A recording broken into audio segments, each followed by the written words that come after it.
Hello? You're banned from the show. He just sent us a big note. I was going to give it to you in the break. I'll just tell you the title, then you can talk to him. If the title is Things Need to Change Now. What's it say? Let me hear it. I'd rather hear. It's really long. It's long. It goes. Look at how long this is. Can you see? Can you pull out some highlights, or is it too difficult? Yeah, give me a second. Give me 2 seconds. How long did it take you to write that letter, Eric? About an hour. Wow. I mean, it's this crazy long, dense. Here, and I'll give it to you. He talks about how he never threatened to sue us. He just talked about threatening to sue us, and that we took it too seriously. That his family gives him a hard time. That we should know better. It gets into a whole bunch of stuff. Look, here's the thing. Bottom line, Gary, because I'm not talking to Eric. I'll talk to you, and you can talk to Eric. Okay. All right. Number one, nobody threatens me. Number two, he did threaten us. He said that if my listeners bother him, he's suing me. I don't tell my listeners to bother him. I don't tell him to have a Twitter account. Tell him that. By the way, this is my fault. I made more out of what he said in the email, and he was unfairly ganged up on. Enough is enough. I want to get back on the air and be able to talk to you about AGT and other shit. Then he goes on to name a whole bunch of people. I have no idea who the fuck they are that he's mad at, that they, in his time of need, have sort of abandoned him and don't answer his emails. But I don't know who any of these people are. Let's hear. Well, Are you that dumb, Gary? One of them's Tabitha. You don't know who that is? Are you that... Since there's no last name, you little fucking douchebag, no, I don't know who it is. It just says Tabitha. Do I know every... Here it says, I want to address Jeremy, Tabitha, Robert, and Mr. Strauss. How the fuck am I supposed to know who these people are? Her name is in the email address. Yeah, because that's what I'm doing. I'm so consumed with you, I'm checking names in the address. You're small on size, but big on ego. No, I'm not, jackass. You're the most egotistical little fuck ever. Believe it or not, we have a whole day here where we don't think about you. Gary, well, who's Robert? Robert Mills. I don't know who that is. Oh, Bob Mills from ABC. Okay. Who else? Jeremy 𝗏𝗏. Robert Mills has abandoned Eric? Yes. He goes, I'm going to be calm and not lose my temper with you like I am known for. Jeremy and Tabitha, I considered you two to be friends, but over the last, I don't know how many months, because I lost count, you two have not been easy. Who's Jeremy? Easy to get back to me. Okay, Jeremy, I'll cut you a little slack because you did message me about a month ago, but then you stopped quickly. Who's Jeremy? Jeremy 𝗏𝗏. Who's that? What's that? TNA Wrestling. TNA Wrestling. Okay. Now for Robert Mills. Of course I know that you have replied to some of my Twitter direct messages, but trying to get to talk to you has not been easy. I get you because he's running a network. Yeah, because he works at ABC and he's got an important job. I have an idea that I want to share with you for new ABC or ABC family reality shows and game shows. Ask Eric what the idea is. I got to hear this. Eric, what's the idea? Well, the most recent one I thought of would be a competition to find the next big voiceover actor for the Disney and Pixar cartoons. Oh, boy. For a TV show? It's the worst idea ever. Imagine tuning in and trying to find a voice guy. Here's my favorite part, Howard. Here's how the letter ends. It's a whole sympathy thing. And listen, it may be true, but to all of you, I have a heart issue. One thing that clearly is not good for me is to stress out or be stressed. So, Eric, if you don't want to be stressed out, then just ignore us. Being ignored by people that I thought I was on good terms with does not help keep me stress-free. I was on really good terms with him. I even call him Eric the actor. The greatest champion of his. Yeah, I'm the greatest champion of his. And what does he do? He starts threatening to sue me. So I said, hey, man, dude, let's stop the friendship right now. Now you're stressing him out. Now I'm stressing. And I would like to talk to Eric, just so you know, Howard read your email, so I didn't make more out of it. He read it. He understood what you were threatening. And a threat is always talked about. Don't say you talked about threatening. You didn't threaten.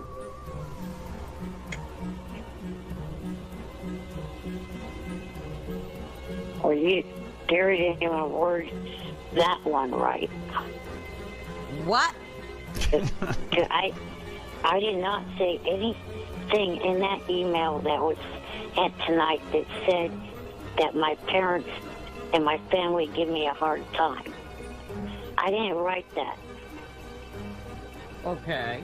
I know I didn't write that. That was bullshit that came off of what Gary just said. Look, My after family 38... did not Hold on, give shut me up a second. Shut a up. hard time at all. Shut up. Look, after 38 years of being around my parents and family, I know how they are.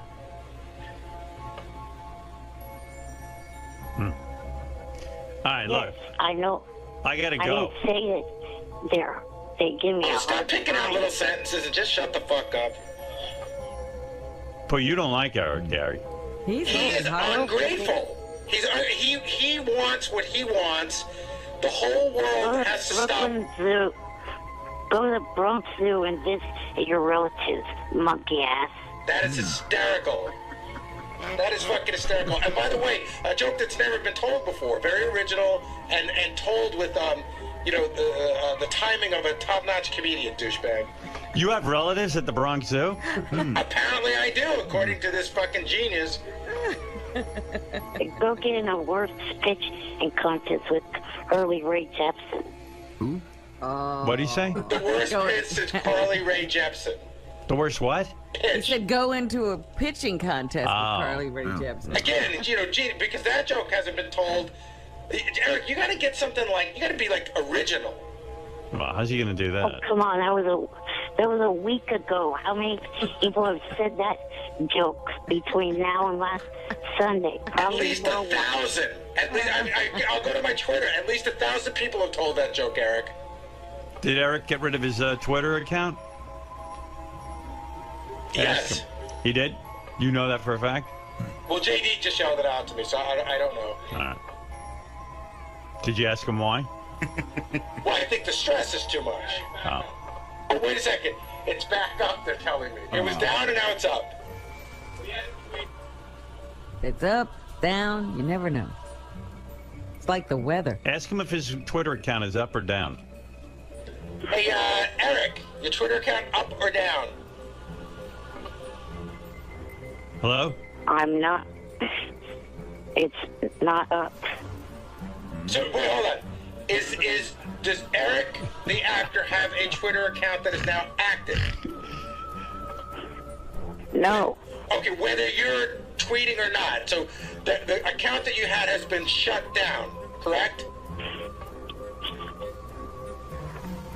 Oh, I'm trying to keep it under fucking wraps, you ape face. What is he doing? It is up.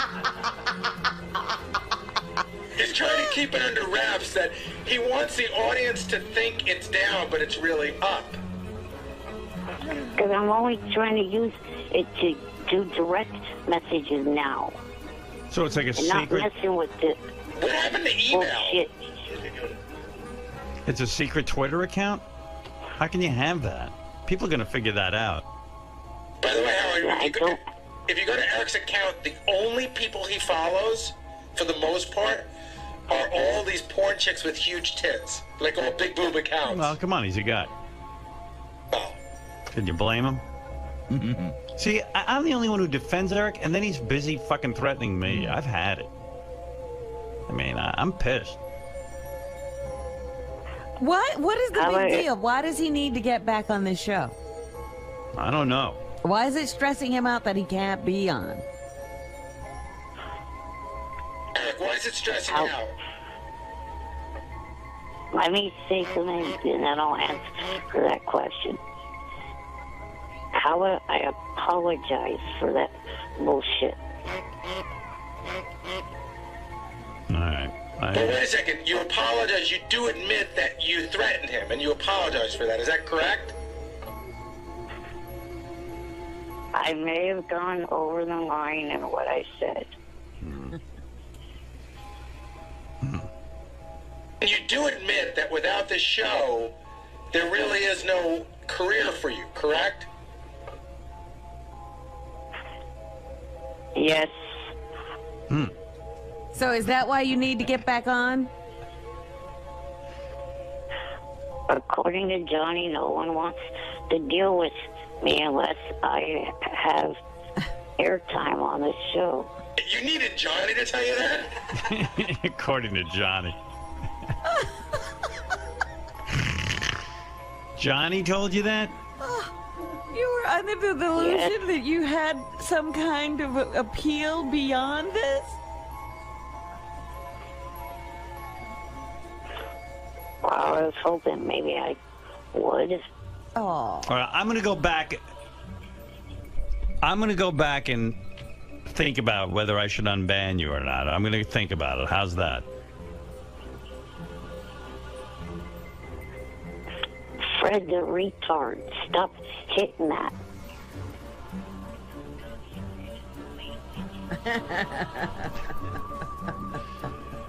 Eric, I'll go back and think about it, all right? I'm still very hurt. Okay. I have one question for him. Eric, you're going to be okay, once you get back in Johnny's good graces, you're still okay with Johnny representing Jeff the drunk? Because I know that was a big issue. No. Every agent has multiple clients. They don't just have They one. can't just have one client. Unless you're I like know, Tom no one- Cruise or something. No one is going to give that idiot a job. Either fucking risk. He can either show up on set drunk or high or both. Well, that's not true, Eric. John Strauss from In Plain Sight is prepared to cast him right now. Is that right? Yeah. You're telling me Jeff the drunk, just from Got a signing job? from signing with Johnny for a few days, already has acting work? Yeah, so In Plain Sight is done. John's working on a movie. Eric's been emailing and annoying the shit out of him as well. Right. And but Johnny represents him, and Strauss is considering using Jeff in his movie. Wow. The only upside of having Jeff is he comes with his own fucking trailer. Eric, do you realize the chain reaction you've set off? Now you've missed out on another movie role because Jeff the drunk is getting it because you fired Johnny. I guess Johnny was working on a big deal for Eric, and then He blew it. By the way, Johnny's also in talks with the possibility of a new client, which is High Pitch Eric, and he told Shuli, I had a conversation with him, I'm not sure, but I may have been offered sexual favors to represent him. Wow. So are you jealous now of Jeff the drunk and High Pitch Eric being represented by Johnny? Well, I really don't have any bad feelings towards High Pitch anymore, but Jeff, I've never liked that dumb fuck. Will you be willing to work with Johnny again? Johnny is presently not your agent, am I correct? You fired him. He's kind of on the back, but on a short leash. Okay. Are you forcing him to drop Jeff the drunk? That's one of my conditions of having him continue to represent me. So in other words, you will not work with Johnny if he's not exclusive to you. Right. Oh, and here's a better demand I heard from Shuli. He's demanding that Johnny buy him either a motorhome or a van if he wants to represent him again. Wow. Wow. I don't think Eric's had too much luck finding any other representation. Has anybody called you to represent you since you dumped Johnny? No. All right. Well, this saga is fascinating, but I have to go. I was going to try to see if Howie's wife wanted to represent me. I heard she was an agent. I could get her on the phone, but first I have to make up with you, and I'm not sure I'm there yet. But if I do make up with you, I might get Howie's wife on the phone and let you talk to her. Okay. All right. Howard, was the apology all he needs to do to get back on? No, Howard's thinking about it. I'm thinking He doesn't about it. know. I don't know how I feel right now. I do miss Eric, but I do feel hurt by him. Oh, You know, if Mary Jo 𝗵𝗻 could forgive Amy Fisher, maybe I could forgive Eric, but I don't know yet. Hey, I got an idea. Yeah. Can JD rub his spoons on Eric's cock? In order to No. get... No? All right. Can you no, imagine? I just have a, All right, I got to go. I have a, well, I have a, What? I have a comment about one of your AGT picks. I got to go, Eric. You don't get to comment till Howard decides if you're back. Right, you're not back yet. I'm thinking about it, though. Try to be on good Well, behavior. it's just, Thank you. I'll just say he's not a rookie. All right. Like all I the got to others. go. Got to go, Eric. Bye-bye. This is the best of the wrap-up show. A recap and behind-the-scenes look with John Hyde and Gary 𝗵𝗻. The best of the wrap-up show begins now. Hey everybody, it's 𝗛𝗲𝗍, and on Monday's wrap-up show, tensions were running a little high. People came in, were already planning their escape for Tuesday and Wednesday, and Howard called them out on it, and I jumped in as well. And some feelings were hurt. People were on edge. They were not happy with me, and I had to go into the wrap-up show and defend myself for trying to be funny on a comedy show. Go figure.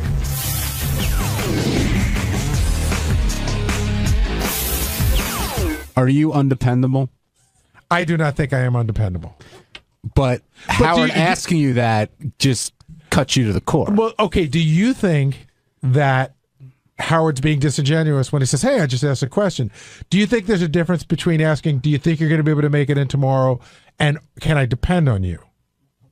Do you think can I depend on you is a bit of a loaded question? Yes, I'd absolutely. Right. Yes. And we all knew it, but apparently you didn't know it. No, I did know it, but he's like, what do you mean? What are you talking about? And then, well, I'll there's a guy up on the board that take the call from number 7. Oh, I just took 4, so hold on. that's okay. That's okay. Chris, you go first, then we'll go to 7. In Connecticut. Hey, Chris in Connecticut, how you doing? Hey guys, great show. Listen, Gary, I think Howard and Robert are a little out of touch with things, and I understand what you're saying. You want to be there with your family. There is stuff that you can do. They have people that can do that stuff for them. I don't know. I think it was just. I think it was a little too harsh on you. Well, that was the other thing too. When Howard at one point said words to the effect of, "Oh," and then all the anger come out. Gary goes, "You have 2 houses and you have a staff of people." That's not jealousy or anger. I've never been jealous of his home. I am so happy for him that he has what he has. I'm just saying you have options that I don't have, so don't compare us. So this is one of those weird things, and I'm talking as a Howard Stern fan, not as an employee, where I disagreed with every single thing that Howard said to you about the hurricane, and yet enjoyed every single second of it. I mean, I was laughing. I felt bad for you. I came and talked to you, I think, a couple different times, but oh my God, was that funny? Even though I thought he was totally wrong in what he was saying, it was still great. Yeah, that's Sorry. that's what we talked about last week. That's the weird backhanded compliment I get. It is love you, Gary, but I love when he yells at you. Did it make it worse that 𝗛𝗲𝗍 was in there piling on? It did, and 𝗛𝗲𝗍's out having a cigarette. I told him, he goes, "Should I have a cigarette before the beating?" I said, "Have 2," but because I think there's a line of people who want to beat up on him. But when you sit in the studio, yes, it's your job to be funny. Now, I didn't think everything he said today was being funny. I thought at times he was piling on. And even if you are being funny and you are piling on, you can't expect to walk out of the studio and act like it didn't happen. When you go in there, you're saying, all right, I'm going to fuck with Gary, And if there's repercussions, I'll deal with it. But Shuli wants it to be like, what do you mean, man? What are you talking about? So, first of all, the funniest thing that happened was after the show, you asking Shuli if he was going to have time to come down to the wrap-up show. I didn't. No, Shuli always has time to come down to the wrap-up I didn't. show. He just said, do I have time for a cigarette? Even before? when John doesn't have time for Shuli to come down to the wrap-up show, he finds time to come down to the wrap-up show. You know, I thought Shuli was brutal to you, and some of it was funny, and some of it was, I can't wait to see what's going to happen off air between Gary and Shuli, like if there's going to be tension there. But there is something to be said since Shuli's not here, to say like, hey, he's auditioning for a job. I would imagine that's fine, but if you can't blame it all on, hey, I'm trying to get the job, so I made you look like a piece of shit. And I said to John, it was a lot like the kid in school who accidentally does something right that the whole class did wrong. So he accidentally decided to take the room, probably because he just doesn't want to be home. And please, first of all, is there anything more embarrassing than Shuli gloating about the fact that he left his wife and newborn baby at home? I mean, forget Howard for a second. He's He kept pointing out to Howard, how cool am I to be at the hotel? That's what I'm saying. You know what, Shuli? I don't think you look that great. He goes, hey, I'm going to be here. I'm the good guy. And I found that annoying. And Shuli, in all fairness, is not a homeowner and never has been a homeowner. So doesn't Shuli, I think he rents, correct? I don't know. I think John, we're trying to see how long we can go without you talking on your own show. It's okay. You're doing great. I think he rents a house somewhere, right across the river. So if a tree falls, he's like, go pick up all my shit, let the water come in. It's not my headache. Will was I'm going home after the show. I'm trying to get a car service to go home after the show. Because I will not be able to relax tonight thinking that my wife is home scared. Even if it's just listening to the wind and being scared, I can't hack it. And Will is very much undecided. And I told him, I go, when you get a call at 1 o'clock in the morning that a tree branch came through the window and your wife and kid are screaming and they need someone just to comfort, forget fixing this shit, just comforting them. Well, you're gonna feel like garbage. And but that's a huge point. Yeah. Because so Rob was like, what are you gonna do? Cut a tree down? I'm like, no, but maybe I can help my family from being scared shitless. Right. You want to be there for them. Right. And Jason, you're right. But Will also is thinking, am I not dependable then? Am I letting the show down because everybody else is coming here and braving whatever they're braving and staying in the hotel in the city? Who's staying in the hotel? Everybody who came in. No, we all. Oh, no. I don't know who's staying in the hotel tonight. Shuli. Shuli's the only one, and Tim. And Tim lives in the city. Tim lives in the city. I think Brandano's staying. Yeah, he's staying. Yeah, but he's got nobody. JD and I, and that's true. JD and I have you have each other. Yeah, exactly. I think the question is who with the family is staying in tonight? Nobody. Can I just tell you, if I didn't have a wife, holy shit, Tim got us sweet fucking hotel rooms. I mean, 30th floor suites with huge beds and internet. Yeah, in fact, I almost came in last night and I told Janice why don't you bring Janice in? It would be more fun. I wanted to bring Janice in last night. We had the hotel room for last night because the transportation was shut down. Yeah. Even though it's a pet-friendly hotel, she would just not up and leave. I couldn't make her do it. She just would not. Even if I said we could bring the dog and the cat, she was like, I'm not leaving the apartment. I do want to say one good thing about my staff, because I really do love the guys that work with me. For a guy like Jason or a guy like Will, this would be an excellent opportunity to stab me in the back. Meaning to say, this would be an excellent opportunity for to take the hotel room and say, listen, I'm dependable. Gary's not dependable, but I'm going to step up. Only an asshole would take this as an opportunity to better themselves by putting you down. Shuli's here. Steve, I see Steve Brandano laughing back there. Shuli, you, I think, did a very good job in the studio today, and everybody hates you. Well, that's how you know you did a good job. Well, it is? My question to you... It's so angry. I thought it was like they were like some sort of funny meter. So I sat Shuli down and told him how to work it, and that's what he walked away with. Shuli, if everyone hates you, you're doing something Shuli, right. When you were in there, were you thinking twice about how far you were going to go? I understand Howard saying, Shuli, you're going to be here. Like, of course I'm going to be here. But you went well beyond, of course I'm going to be here. Well, listen, it comes down to the age-old scenario, which is there are no guests today. So we definitely become the guests on the show. And somebody's going to get their shot, whether they want it or not. But that's not the question. That's a cop-out. That's not the question. Isn't, yes, there were no guests today, so I'm in the hot seat, Ronnie's in the hot seat. How far you go doesn't depend on whether we have a guest or not. But and when? you But decided since when do we set up? But Gary, since when are there limitations on how far we go? No, there are no limitations at all. Okay, so then what's the problem? But do you think there are there going to be repercussions? I mean, where were you and Doug when Doug busted your balls on the air, whether it was funny or not? You were pissed. About with the baby clothes? Yeah, were we allowed to even say that? No, I don't know. But I'm just saying, like it was something happened on the air. No, absolutely. Listen, I knew I pissed you off, but going back to the first time I sat in for a week, I pissed you off before the show even started. And I came to you right after that, and I said, Gary, I'm sorry. I don't know what happened. I got into this goofing mode with the guys, and you said, if you don't do that, then you're not doing your job. Absolutely, but it doesn't mean that I can't get pissed off at you. And that's fine. You're entitled to. But I'm just saying, it's the same thing you told me not to shy away from last time. I thought you were being a big, I'm trying to think of the right word, like a jumper on, like you actually. Shitster. No, you accidentally did something correct by taking the hotel room, and you were going to rub it in everybody's face. Well, because it wasn't easy for me to leave last night either. Well, I imagine everybody. Easy. No, it wasn't at all. But at that point in time, when he's busting your balls, it's, I'm adapting to the situation. I'm not going to sit here and go, yeah, I had a long talk with my wife and it was up and down whether I left. He doesn't want to hear that. He wants to hear jokes about you. Yeah, but some of them weren't jokes. That's my point. Well, there were jokes at times. Some of them were like, yeah, I'll be here tomorrow. You can depend on me. And that's just not a joke. That's just being a dick. All right, well... but there's a difference. Okay. I'm all about... I will take almost any amount of shit if there's a joke involved. There was a lot of shit today where there were no jokes involved. By me saying you can depend on me that I'll be here? That's me being a dick to you? Do you think it's funny?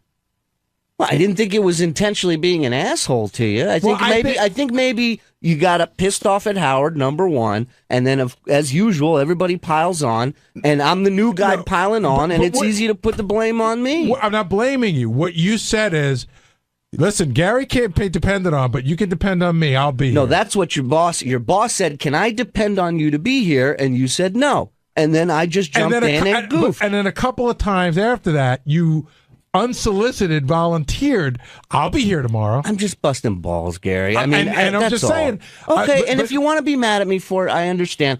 If you want me to apologize to you for making jokes, then I don't know what we're talking about here. You're just telling me you're pissed that I'm a dick? But do you think that you could just do that in there and walk out and everyone should go, oh, it's just a show? No, not at all. Not at all. So I'm pissed at you. Okay. And that's what it is. Okay. Now, Ronnie, you go. Fuck him. Now, Ronnie, you were really pissed off today at 𝗛𝘄𝗿𝗍, but I forgot why. No, what do you mean really pissed off? Like you were genuinely like Gary's angry. really pissed off. No, he said that I'm here. I've been here with everything, through every fucking thing you could possibly think of, blizzards, fucking 9/11, everything else, and this guy to come in and start ranking on me now, because I'm not sure if I can cross a fucking bridge tomorrow. Shut up, John. I'm not talking to you. Don't even open your mouth. I see you going for the microphone. Mind your business. That's John Lieberman he's talking to. Yeah, exactly. That's right, you. So you're upset with 𝗛𝘄𝗍𝗍 because he questioned your professionalism?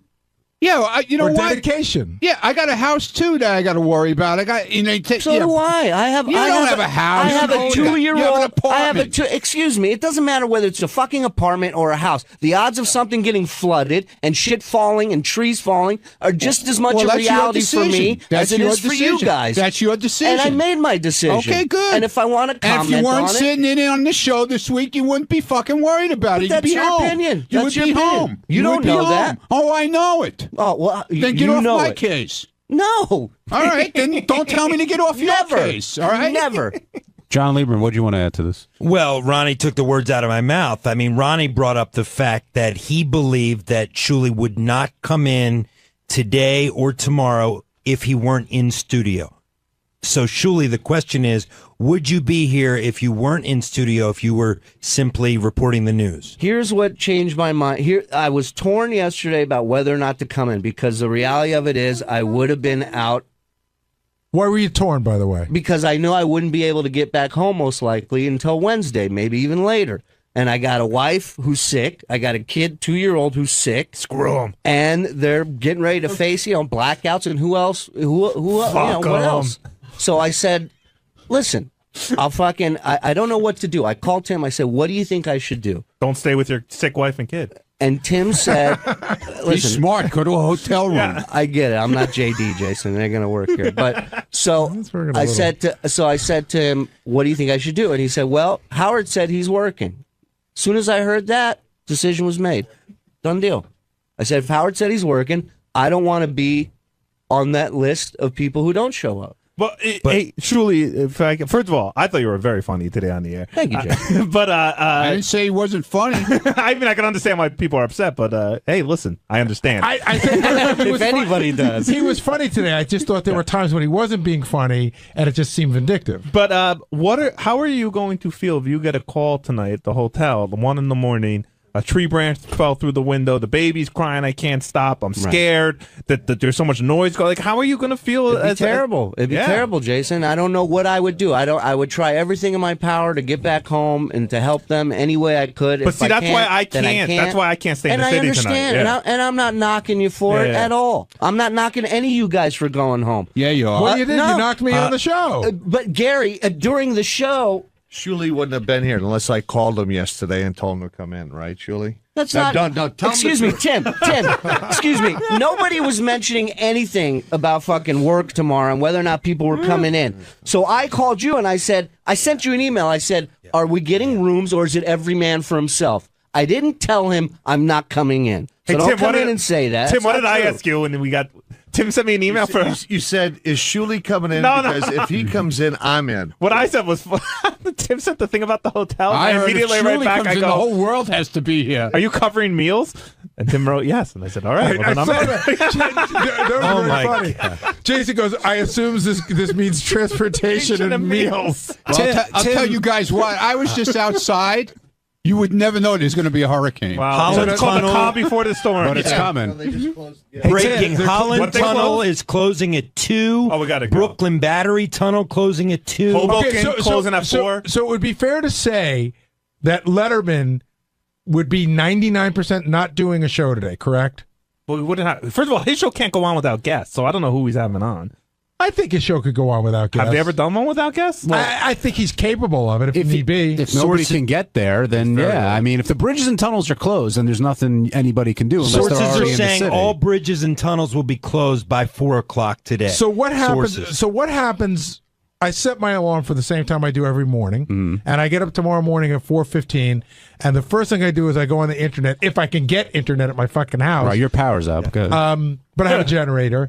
And I see that the bridges and tunnels are still closed. So I now physically can't get in. It's not a matter of would I like to, do I want to brave it?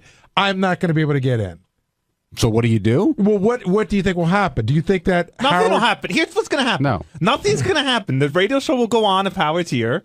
And if he's not here, the radio show won't go on. Like that's what's crazy. It's a radio show. Actually, Howard's not going to fire you. Jason, hold on. Nothing's going to happen. I know. Hold on, because Tim's here. Tim, you can answer that question. If the bridges and tunnels are closed tomorrow, what happens? Well, we have the opportunity to use our ISDN No. lines. I'm saying, what if Howard says, I can get in, whoever else can get in, fuck it. But what if nobody else can get in? And what if the power's down so his ISDN doesn't work? Then he won't be able to communicate. But what if he wants to come? What if Howard comes in tomorrow and he's the only one here? And he's got it. He said it today on the air. He's like, if I'm the only one here, I'll do the show. So that's up to him at that point. Yeah. Brad in Arkansas, you're on the wrap-up show. It's just me here. I think Gary's a little overly sensitive. The last week or two, it's kind of a gray area for Shuli when he gets on, Hey, say what you want, but don't piss Gary off, No, Shuli pissed a lot of people off, and I'm not telling him to stop doing it, but if you can go on the show and say, listen, I used to get mad at Jackie, and I used to get mad at Stuttering John too, as they did at me when I would fuck with them. As much stuff as you and I have done for Shuli, revenge is a bitch, Shuli. What? Right? Jesus Christ. It's also a shitty show on Wednesday nights on ABC. As long as we're all beating up on Shuli, one thing I did as a fat guy, I took offense to this, that Tim took you out to a meal. Yes. Yeah. And then you paid for it. Yeah. And then you turned around on him. And see, like, I think as a fat guy, if did I someone not pays for offer me. you money out of my pocket for my cheesecake that I ate? Okay, thank you, Jason. Number one, I'm not a total schnurr, all right? And my job as a reporter and to bust people's balls on this show is to monitor everything this fucking guy orders and puts down his gullet. By the way, that is a page directly out of the Stuttering John handbook. You could pay $1,000 in the champagne room at a strip club, and he'll make fun of the socks you wore and the tip you gave. Oh yeah. Hey, it's Gary Dell'Abate, Baba Booey. Tuesday's wrap-up show was a very special wrap-up show because I wasn't here. John wasn't here because of the storm. None of us were here. You might have heard about that. I did it from my neighbor's phone at home. John had some sort of weird ISDN line set up. Some people were here in the studio, so it was very interesting. This is what happened.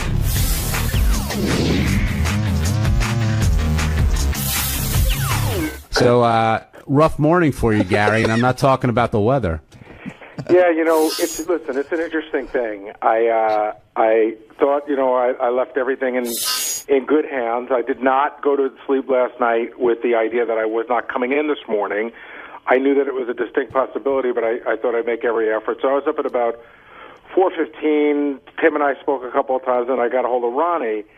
And Ronnie said, "Don't even bother. The bridges and tunnels are closed. There's no way that you're getting in." And so now I'm trying to figure out a way to listen to the show because I should point out, I have no internet, no telephone. I am calling from my neighbor's house right now, who for some reason is the only person in the neighborhood with a hard line. I have a lighting system in my house which blew up last night and sort of smoke in the basement. So I don't really have lights on the first floor. But listen, I have a generator. I'm in good shape. I get satellite TV. My refrigerator's working, and I can charge, devices, but I can't really use much. So this morning was a whole thing about, how am I going to listen to the show? So what I ended up doing was listening to the show on Mary's iPhone because I needed my phone to be clear for calls coming in and out or texts or any of that stuff. And I was having a little trouble getting on, so I said, I'm going to go to the car. I actually went outside of my car and started up my car, took it out of the garage, and I'm sitting there and I'm thinking, well, he may open up, he may say a few words about it, but I will be honest, I was not prepared for a full hour. Yeah, I mean, he unleashed on you in a lot of different ways, but one thing you and I were actually texting back and forth a little bit, Gary, was, does Howard understand why somebody would want to be in their house with their family during this disaster? And it was a disaster. I mean, there's never been a storm like this here before. Correct. Yeah, listen, I feel like this is like butting heads. I feel like some people look at it like Gary's, not going to listen to Howard. Gary's going to do what Gary's wants to do.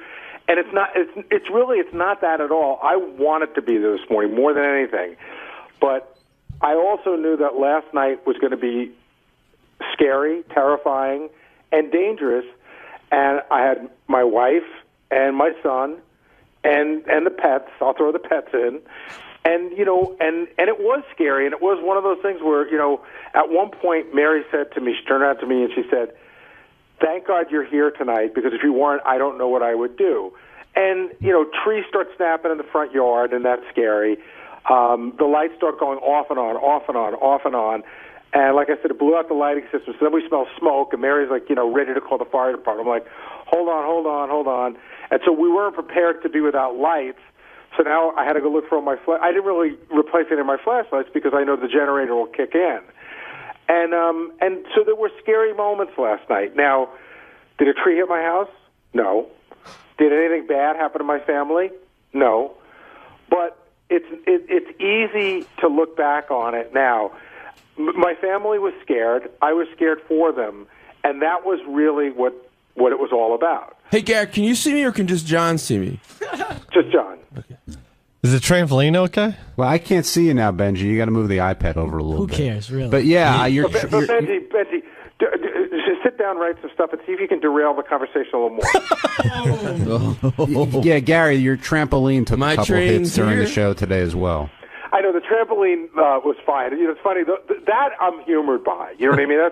That's one of the things you sort of bring up as an afterthought. You don't think it's going to get as much traction. I mean, I got tweeted thousands of fine trampoline pictures yesterday. Some of them I was photoshopped into, and I thought all that stuff was funny. Hey, people were wondering, do you actually use a trampoline? No, Betsy, my kids did at one time, but Then you get to a point where they don't use it, and then sometimes the neighborhood kids use it, and then you get to a point where you just don't want to get rid of it, but you should, and that's where it is right now. I'll probably get rid of it this summer. And, we mentioned it on our weather show last night. Gary's Trampoline has its own Twitter handle now.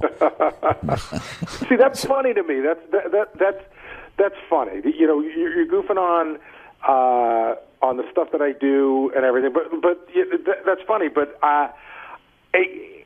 somewhere along the line, and this is what I was trying to say this morning. First of all, the phone lines this morning were horrendous. I was the first one. I should have waited until somebody tested it out. It was just horrendous. So what was happening was every time I spoke, it literally like a quarter of a second later, it reminded me of trying to make a long-distance phone call in the 60s. A quarter of a second later, I would hear my voice, and when Howard would speak, I would hear his voice. So it got to the point when we were both speaking, I was hearing four voices at once. But the point I was trying to make this morning is, Howard said I attacked him yesterday, and I felt I got very defensive. There's no doubt. Maybe I lashed out, but it wasn't.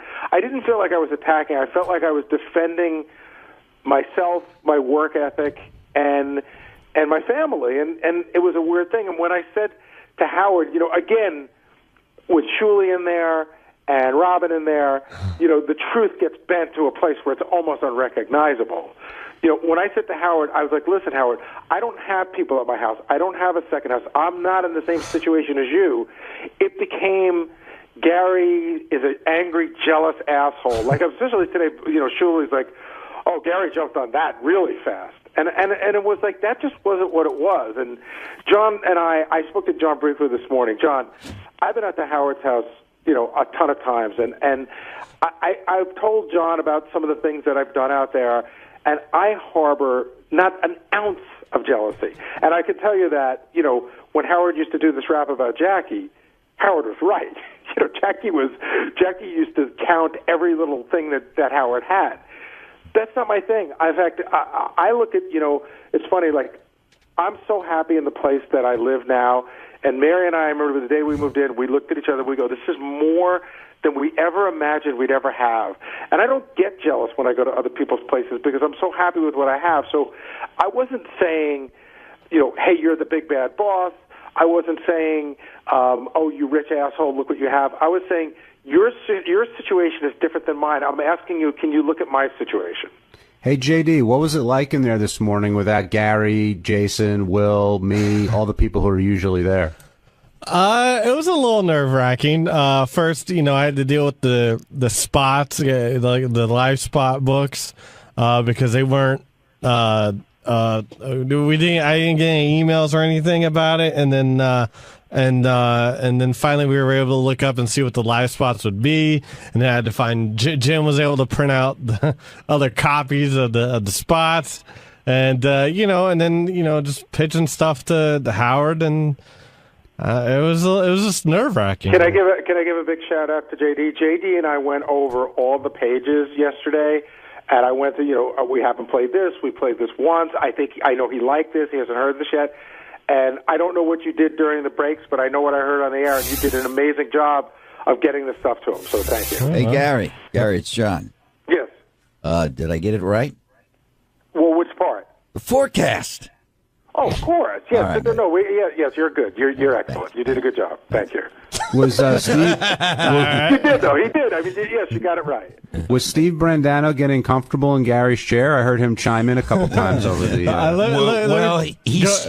Brandano started the morning with a Diet Lemon Snapple, a can out of Gary's refrigerator, treating himself to a drink that he says he hasn't had in 7 years since he's been here. I said that would be my one shot at Gary for the whole day, because you know how it is around here with Howard TV and everybody in the news. Like they want you guys to be like, oh yeah, no, I can do this without Jason and Will and blah blah. All I did was have my Diet Snapple, and then I think we ran a pretty good show after that. I felt for Steve when I heard the part where Howard got mad at you about the phones, and I know what it's like. I knew.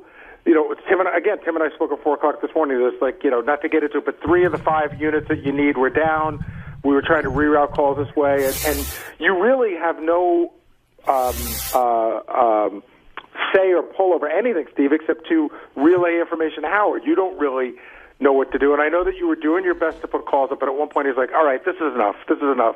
And then he was like getting mad at you, but there's not much you can do. Yeah, I felt for you with the, I don't know, just seeing how it goes, where you're relaying other people's messages and you're the voice that's going to get yelled at when things go wrong. But Gary, where one of the things at the end of the show there, when he asked me to talk to Jimmy, I was like, oh, that's where one of Gary's skills is. You know exactly what Howard means. Howard said to me, yeah, go ahead, call Jimmy, find out if there's a show tonight. So I thought that meant call Jimmy, find out if there's a show tonight. So I did, and I was expecting to go back in and either say, like, yeah, I talked to Jimmy, he says the show's on, or like, and thank God I left him on hold because we were able to eventually get him up. Good work by Jim and Al and everybody. But and Teddy, how did you get Jimmy to call in?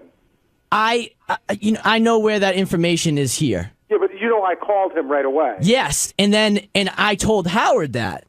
And then Howard asked me what's up with Jimmy, and I said, well, Gary's on it, and I haven't heard from Gary. And he said, no, I told you to do that. So that's when I did it on my own. Right. And the egg white sandwich, too, you're under pressure for that. Yeah, we nailed that, too. Yeah. But yeah, with the thing with Jimmy, you're right. The thing, even listening to Jimmy on air, there was no yes or no answer.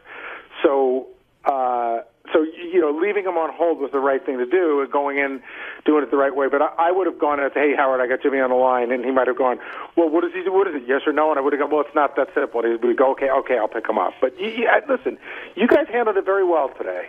Hey, John, I wanted to ask, since we can't take phone calls, some of the people in the room, like for Benji, for instance, what were your thoughts on the stuff that Howard was saying about me today? I was like comparing it to, like, I guess I was a little feeling pissed off about the shit you guys give me when I've been late a couple times. Like, I totally understand it, because like your house is like a fucking like a $1 million wallet just sitting there exposed if you're not there to protect it. So I understand your feelings, but Benji, I would say that it was less. I wouldn't say it wasn't. There was nothing about my house, but it was more about my family than it was about my house. What I didn't understand. Listen, I don't really care. It's like it's not that big of a deal, but I don't have anger about it. I think it's between you and Howard. If Howard has anger about it, like I don't have any anger about it. No, but if you, I didn't understand the whole thing. Like, why not just bring them into the city if it's about protecting, like Mary and Lucas? Well, because it's all. Can you hear me? Yeah. It's all of those things together, and I say this to you not in an insulting way, but you've never owned a home, and if you did, you wouldn't want. No, that's why I said, like, to me, that's scary as fuck. Just like I don't like to. It's like leaving a wallet out. Well, it's not just it's not like it's a wallet. No, I said like $1 million wallet. But I mean, yeah, you wouldn't like imagine if a wire came down, right? Okay, so this happened a month and a half ago. A wire came down at the house across the street in the brush, and it started a brush fire. Now, we got the fire department here. It was a bright, sunny day. We got the fire department here pretty quickly, and they were able to put it out.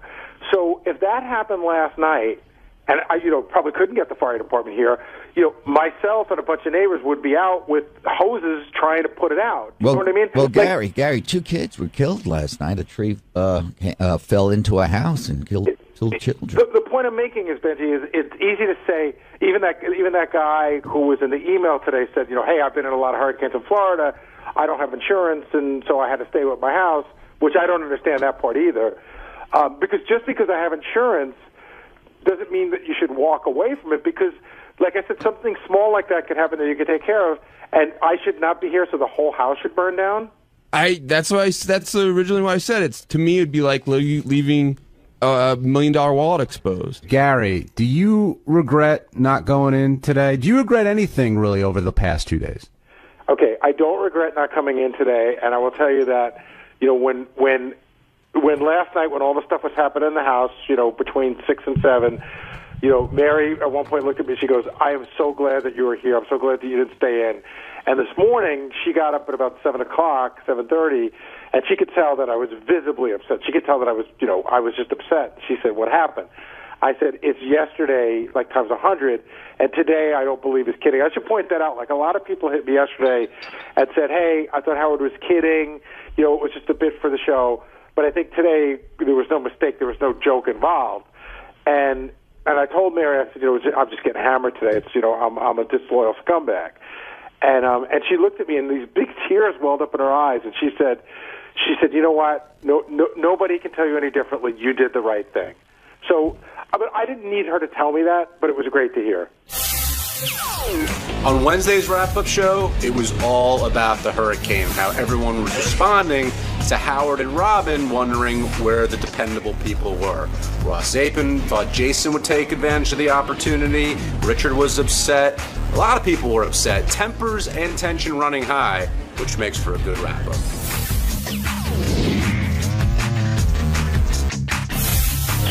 A bunch of people are in here now from the show, and a lot of people are wondering where Howard really comes down on this, because he some people are saying he's sending a mixed message. He's very, he wants to protect his family. He understands where everyone's coming from, but if you can make it in, great, but if you can't, we're going to go on without you. Do you think he's sending a clear message here, or what is everybody missing? Yeah, I think the message is the show comes first. And hopefully people can deal with that. I don't know. I mean, he gave Gary a lot of crap, and you wonder, is it show shtick or is it real? But you brought up in the beginning of the show, would Howard, if he was in the situation that everybody else is, would he be here? I think he would. I think he's always done that through his career, no matter what the weather was and what was going on. The show came first, and I think it starts from the top and goes down for everybody else. But look, at the end of the day, everybody has to make their own choices. Jason made his choice to be with his wife and his cats.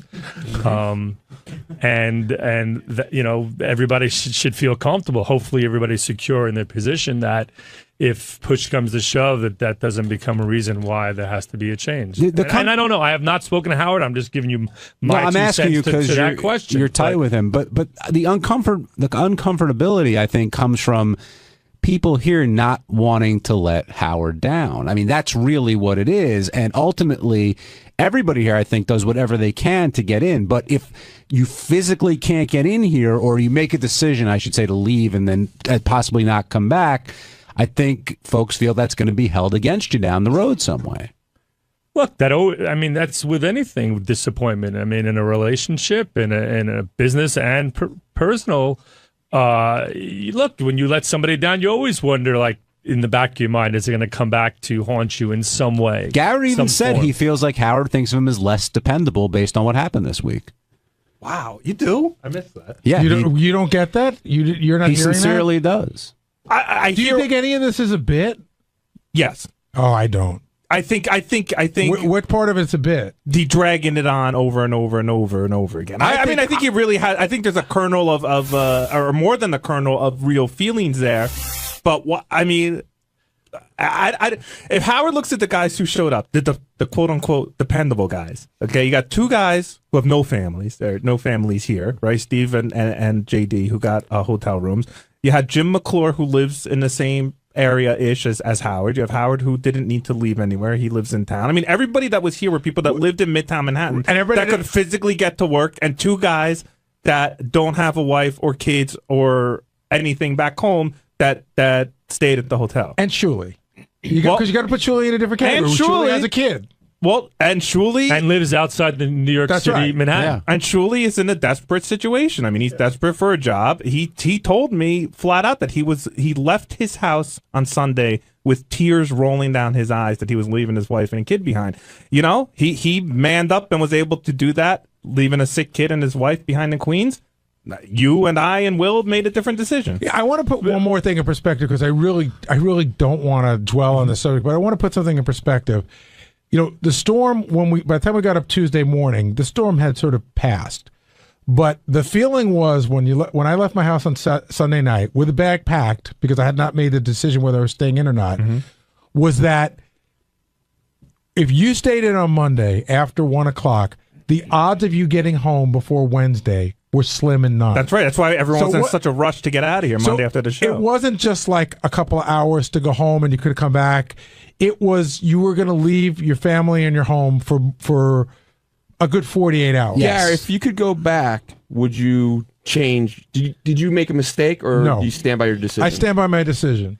And one other point, going back to, you should always remember those shows and those times that Howard says, Gary's the best parent on this show. So I think, shtick and real life, I think you may get the benefit of the doubt, like deep down, he knows that your family's coming first. I just see the face over your shoulder laughing at that statement, by the way. No, but I'm not opposed. In other words, what Ross is saying, whether I'm the best or not, because that's what bothers Scott. I'm not opposed. Sorry, I don't want to get in the middle of this one now. I can already answer this. I know Scott Wodoff.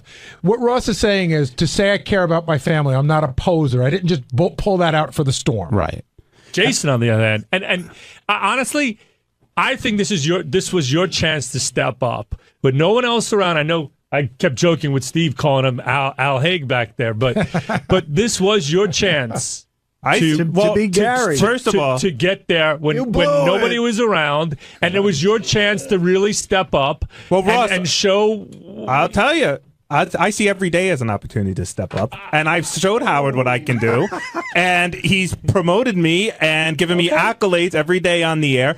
Look, there was no territory though. This was part of the territory, and if Howard said, I cannot do the show without you tomorrow, I need you to be here, then maybe that would have been a different conversation. But if he would have said that to you, if he would have said that to me, he goes, if he said, I need you here tomorrow or we can't do the show, if you're not here for me, the show doesn't go on. Right. That would have been a different conversation. But That why? wasn't But you heard him say, can I depend on you? Right. So if you're like next in line for the throne, why wouldn't you have heard that and said, you know what? I know this show will go on without me, right. But there is no, out of the three producers, right. I'm going to be the one to be here, to be dependent on. Because I'll tell you why. Because he didn't specifically say, Jason, I can't do the show without you? No. Well, listen. Let me. I'll answer all your questions. Okay. Just give me an opportunity to answer. If Howard had said to me, Jason, I literally cannot do the show without you, and I need you to be here, I'm not saying I definitely would have been here, but it would have been maybe a longer, more serious talk. My wife was not coming into the city. We were not leaving our house. I was not leaving my wife alone in an apartment with no electricity during the biggest... Hold on, can I finish my statement? During the biggest storm. Not just to protect her, but for me too. That's why I wanted to be around. I didn't want to be in a But you could hotel. have brought her into the city. No, Yeah, I couldn't. that's the Hold on a point. second. No, I Why? couldn't. And I'll tell you why. Tim and Howard keep screaming hotel rooms. I would have had to bring my wife, our dog, our two cats to share a hotel room with Will, his wife, and his baby. Now, I'm not doing it. I'm sure they would have come on and do it. But Will wasn't staying No, here. hold on a second. Nobody knew who was staying where. I And was told I had to did share a put it- room with Will. Tim did put it out. In fact, it was really funny because he said, you guys are bunking together. Who's bunking? And I sent out the note. I don't know And I was that. almost going to say, like, oh, John and I have to stay together. So here's the You know deal. what I mean? Will wanted to keep his family that was a together. given, Gary. Then Will and Tracy and Owen would have had to come up into the city to share a room with me and my wife and my dog and two cats. And quite frankly, no, I'll be very honest. It was not worth it to come in to do a 4-hour radio show in the middle of a hurricane. But It was Monday, not. that's different. Will was not coming in Monday. He was not going to stay in the hotel because the kid and all the deals. So he came why in Monday. night would you not have went to the hotel? No, we both came in Monday. No, the I know, discussion Scott's asking, what was the determination that made you leave on Monday? knowing Because what could you have just the room to said. yourself. Oh, no. I didn't know I could for sure have the room. Will and I left together. I wasn't for sure I could have a room for myself, and at that point it was way too late. It was late. We left at 12:30 to get back to Hoboken, Right. get packed, So get everyone over honestly, there. If you had if you knew you had your own hotel room, you would have stayed in the And city? his wife and his cat. If I knew I had my own hotel room, it would have been a much more easier conversation to go, hey, maybe we can move everybody in here. Did you ever? That was not the Did option you ever think of presented going to to me. Tim and say, "Hey, look, I'd be open to having a discussion that if I can get my own room so I can have my wife and my cat and I don't know if you said dog, then is it worth the discussion that I can have that so I can be here for the show?" Tim talked to I'm me- sure Tim would have found a room for you. Or would he have didn't been have that discussion but with me. looking back, or with Gary or Jace, with Steve. Looking back, would have been Or, I worth mean, it not for you Steve. to say to yourself, "Hey, I'll just get a fucking hotel room and I'll shine that day." No, trust No, me. he made for the somebody decision. for somebody who's constantly being accused of being a kiss ass, my answer is very consistent here, regardless of whether Howard or Robin are mad or not mad at it. Nobody was coming into the city. The city was a more dangerous place to be than where I was staying. I was in a very high point in Hoboken. Hoboken is a disaster area, except in a 3-block radius around my house. And I wasn't going to leave my wife there by herself, and I wasn't going to be separated from my wife during the middle of that storm when the power goes out and everything. And if I had internet access and I could see what was happening in Hoboken, because I just saw the pictures today, I'd be my heart would be ripped out of the chest. I couldn't do it. Maybe Shuli's got a stronger constitution than me. I don't know what to say. He wants it more. I don't know what to say. Well, hold on. Let's move off this because Richard's here. We'll get back to it. But Richard, of Doug, Gary, Scott Salem, everybody, it seemed like Howard said he was most disappointed in you. And you try to explain the rain and how you were dealing with that, but Robin and Howard really didn't seem to really want to hear that. Well, he seems like he's disappointed in me a lot of times, whether I'm here or not. By the way, I think if you got me, Doug, Richard, and Scott in here, each one of us would individually tell you that we thought he was most disappointed in us. Well, hold on a second. I would say me, Doug would say Doug, Richard would say Richard, and Scott would say Scott. But see, I don't think he was most disappointed in me because I think he thinks I'm kind of retarded anyway, so I don't think he was surprised. Well, Robin really lit into you today. She was fired up from the get-go, but you in particular felt the wrath. Why do you think that was? I don't know. I said the wrong thing and made her angry. And well, that was what I wanted to. That's why I planned. I'm sorry, Gary. I planned on just going and say, "Okay, I'm sorry. I'm not going to argue." I tried a little bit to defend myself, and it backfired. But I was going to sort of get into that, shifting gears a little bit. You know, early on, Robin asked Howard at like 6:05. What about Gary? And he goes, "You know what? It's enough. It's enough. Whatever." And Robin seemed to want to talk about it more than when Doug came in, they spoke about it. But Robin, I would say, seemed angrier about it than Howard. I agree. Even to the point where she said, you should hear what I say about these people off the air. Well, Robin has Jim said McClure, about, call in. Robin has said about me before, and I'll never forget this. She said one time, nobody would care if I died. Wow. And so it's like I'm not I'm used to being ripped into by her. But the thing that was getting lost there was, she was saying whether, why would you leave your family in a dangerous place? And I would say that's not the same situation. I didn't leave my family in a place where they could die. I left them in a place where there was some danger going on. I didn't think they were going to die. Protect them. Where I could protect them, but Robin was just so angry. A lot of venom, just venom. And she does not see that money does play a part in this. Like, us wanting to protect our houses is very important to us. Maybe it's not to her. Maybe she's got enough money to. Yeah, why not? Let's let it get washed out to sea. She'll just buy another one. Well, they kept saying to me that all my stuff is junk. What does it matter? And by the way, because Robin really, I don't think she understands what relationships are like, considering she hasn't really been in a real relationship in a long time. So let me explain something about what it means to protect your family. No, I couldn't do anything if a tree crashed through my roof. Okay, I couldn't do anything. What I could do is be there and hold my wife's hand when the power went out, and to be the guy that says everything's going to be fine when I knew everything might not be fine. Robin has a lot of opinions about how people should protect or not protect their loved ones. You know what, Robin? Why don't you find a loved one, and then you can tell us how to protect her. All right, Jason, calm down. But he's got some venom in it too. But I said this on the air yesterday. I'm going to say it again. There's a period of time during the storm where you could hear a tree snap in the front yard, where the lights flickered off and on, where I heard pop, pop, pop, because the modules on my computer lighting blew up and started smoking, and Mary wanted to call the fire department. And exactly what Jason just said is what I was there for. Man. Okay, they were never in any danger, but I think had I not been there, I was doing a lot of things that I knew I could look at it and go, I think this is what it is. She couldn't. And so she wanted to call the fire department. I'm thinking, call the fire department. This is the last fucking place they're coming. Right. There's an actual fire going on down the block. So what I could do is comfort her, and that's what I was there for. She kept saying, why would you stay home? Why would you stay home? If it's so dangerous, why would you stay home? Where else is everyone going? Everything said that if you're not in a flood zone or an evacuation zone, The safest place is at home. No, but her and you point, stay Doug- with your family. but yeah, her- why, Doug, why weren't you in? She questions, and what are you going to do for your family? Well, when the power goes out and I have 2 little kids who are scared shit, you need a parent for each of them. If they need, you don't want them running around the house.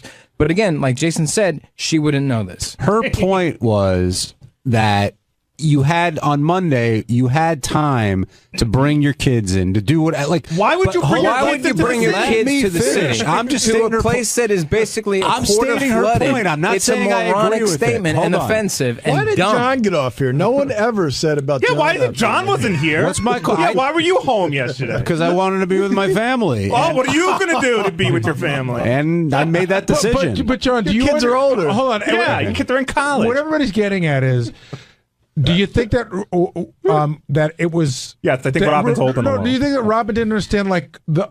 Do you understand why you wanted to be in your home? Do I understand? Yes. The point. So why do you think she did? Pretty clearly. No. The point I'm trying to make is this: Robin was saying, if a tree falls and you're there, what are you going to do? So why not, if you have the means, why not be in a hotel with your family, quote unquote safe, and then whatever happens to your house happens? My take on it is, I'm not leaving my house. Right. I want to be there with my family. Most normal people and take I it. want to be in the Right. house. If it goes down, I'm there for You that. go down with your and ship. I'm there and if with her my family. If her ship and sinks, she could buy another one. But that's we not- can't. but that's not fair. That's not And fair. that's really not fair. Well, why is that not fair? Hold on a second. Forgetting the rich. I'm talking about my situation. Right. I'm talking about my situation. So I said yesterday, the people across the street from me, you know, the power went off and on, off and on, off and on, and they had like a little flame spit out of their electrical outlet, and then all the surge protectors melted. Now, if that could have turned into a small fire. Yeah, If I absolutely. wasn't home, my house would burn down. If I am home, I have a way to put that fire out. That is a perfect example of why I wanted Well, to I stay home. kept water from getting into my apartment. It would have ruined everything in our living room and our bedroom. Oh, but your stuff is stupid. But let's say, like, Did anything but happen it's- to your But it's my stupid. But let's say you're sitting in your house, you're with your family, you know the decision you've made, and nothing, like very little happens. Do you then regret that No, decision? because- And the answer is that's absolutely hindsight. not. That's all hindsight. There's you again. hindsight. Hey, let maybe- Robin go take a ride around Jersey or somewhere. And again, I feel for her because her house is probably Gone. destroyed. She told me that she which always is wanted. horrible. She told me she always wanted bay and ocean views, and she's pretty sure she has both She now. Yeah, has I think it probably is. But can I gone. just the point I was trying to make before, because I lost my train of thought, was at the end of the day, especially from Robin. I can't say this about Howard, but from Robin, I think she was trying to paint us as a bunch of people who were looking for any opportunity to take a free day off, and I don't think that represents any person in this room.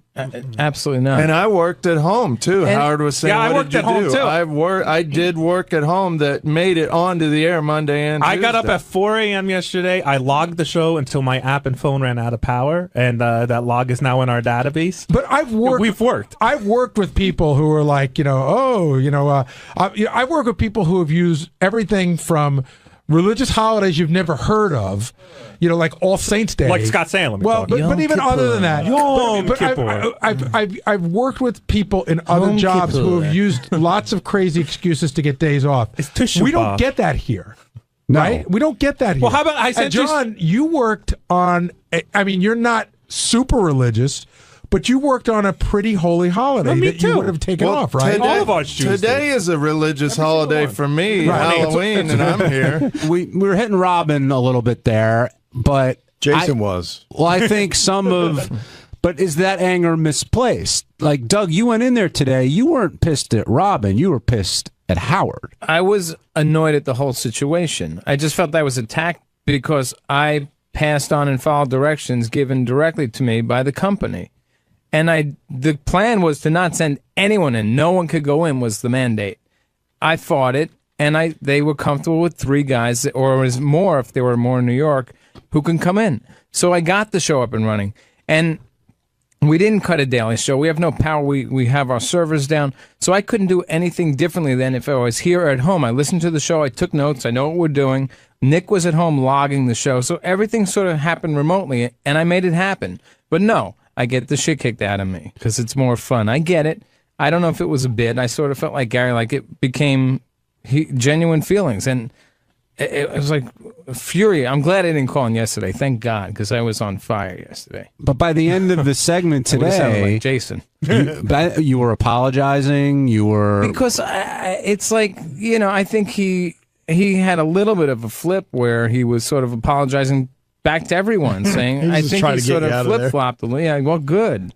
Well, it is. I have to counterpoint say, might hurt then. Monday, I listened to the show from home, and there's nothing as frustrating as hearing Howard talking about you. Oh, and my you're God. going, no, that's not right. Well, that was that crappy phone call I made yesterday. The line was so bad, and I was trying to talk to Howard. Oh, it's even worse, I think. It was worse. But we should talk about, because Scott 𝗏𝗍𝗍 and I were just talking about this a little bit.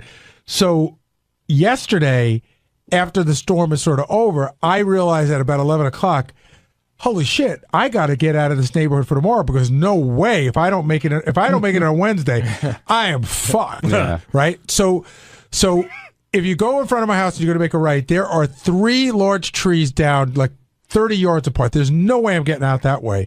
So I found out the other way I can get out to go deep around.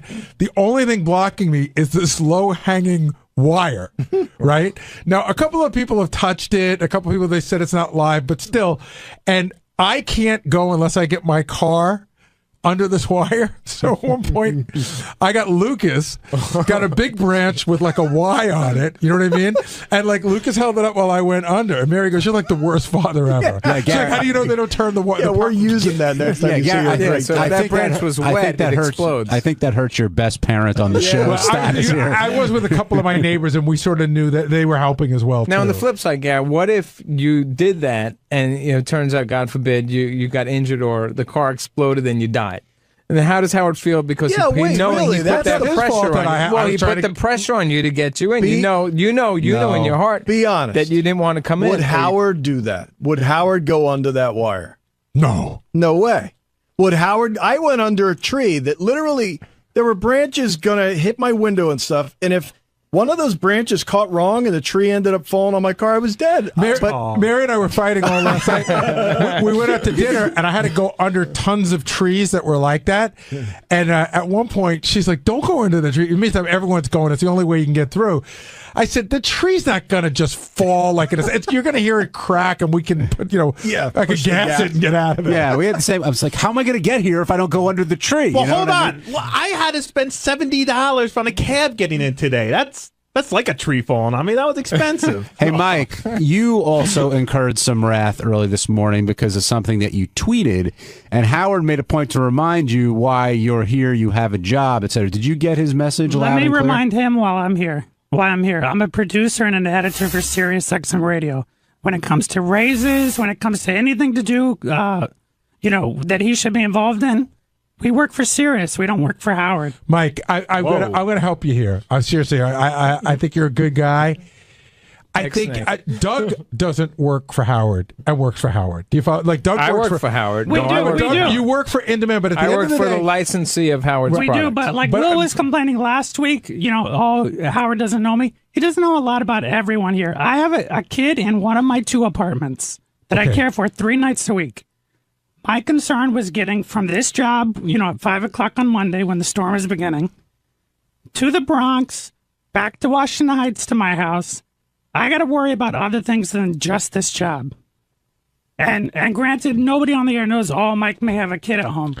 I think probably if I could give you one piece of advice, we've all voiced that here saying, hey, we wanted to be with our families. I think that's what you're saying, somebody who's like a family to you.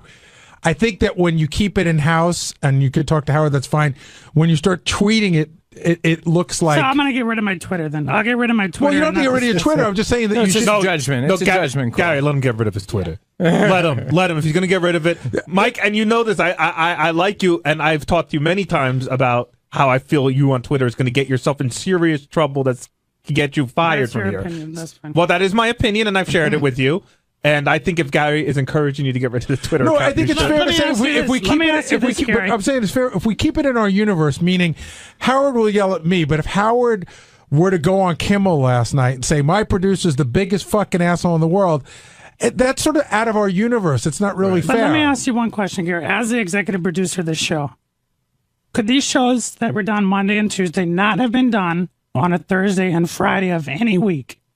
Could they have not been replaced? Shows can be done any day, but it's Howard's determination what he wants to do and when he wants to do it. Well, the answer is no. Yeah, because it's a day and date at that point. It was like he wanted to be. Maybe I missed the question. What was the question? No, Mike. I think the bigger point there, though, is that it's Howard's show. Right. If he wants to do 5 a week or none, that's his call. It's the Howard Stern show that we all work. It's not a Sure, democracy. but if we can't get in to help him with that show, we shouldn't be ridiculed and slammed and insulted. Assaulted? Well, then I don't Insulted, not assaulted. Oh. Insulted. He said assaulted. He said insulted. And that's fair for you to say, here, I would just not do that. Because then Howard could take this tape play back on Monday and have a dialogue with you. I would keep off of Twitter. That's my recommendation. I will. Mine too.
Last night, the police knocked on his door, told him it was a mandatory evacuation. Of course, him and his wife ignored it, along with a bunch of other neighbors, because it's a high rise. So he feels he's high enough off the ground to not worry about flooding. And then and the shelter is far away. And I'm thinking, like, shelters are for people who have nowhere else to go. Yeah. Like, Richard has friends. Richard has friends. Okay, so then there's that. So he goes, I'm afraid if I leave, they're not going to let me back up. And I said, they're absolutely not going to let you back. Of course they're not going to let you back up. And I said, why did you go and stay with friends? He goes, well, the shelter's far away. So he goes, we didn't want to leave our pets. So I started thinking, pets, the dog, the cat, no, the fish and the gerbil. And I offered him a hotel room to stay in the city. But I'm like, but I really don't think he's. So what did he end up doing? Well, he won't leave. He's at the house. He goes, I can't leave. I'm not leaving my wife here alone. He goes, I can't get back in. Such a bullshit artist. I don't know if it's bullshit or if he's stupid. Tim, I offered him a hotel. I didn't know that. Well, we offered everybody a hotel room. Yeah. Let's go. Where's your Storm now? Fuck you, Storm. Let's go right now. Come on, everybody left. Everyone abandoned. The government can't go. Nobody. I'm here. Let's go right now.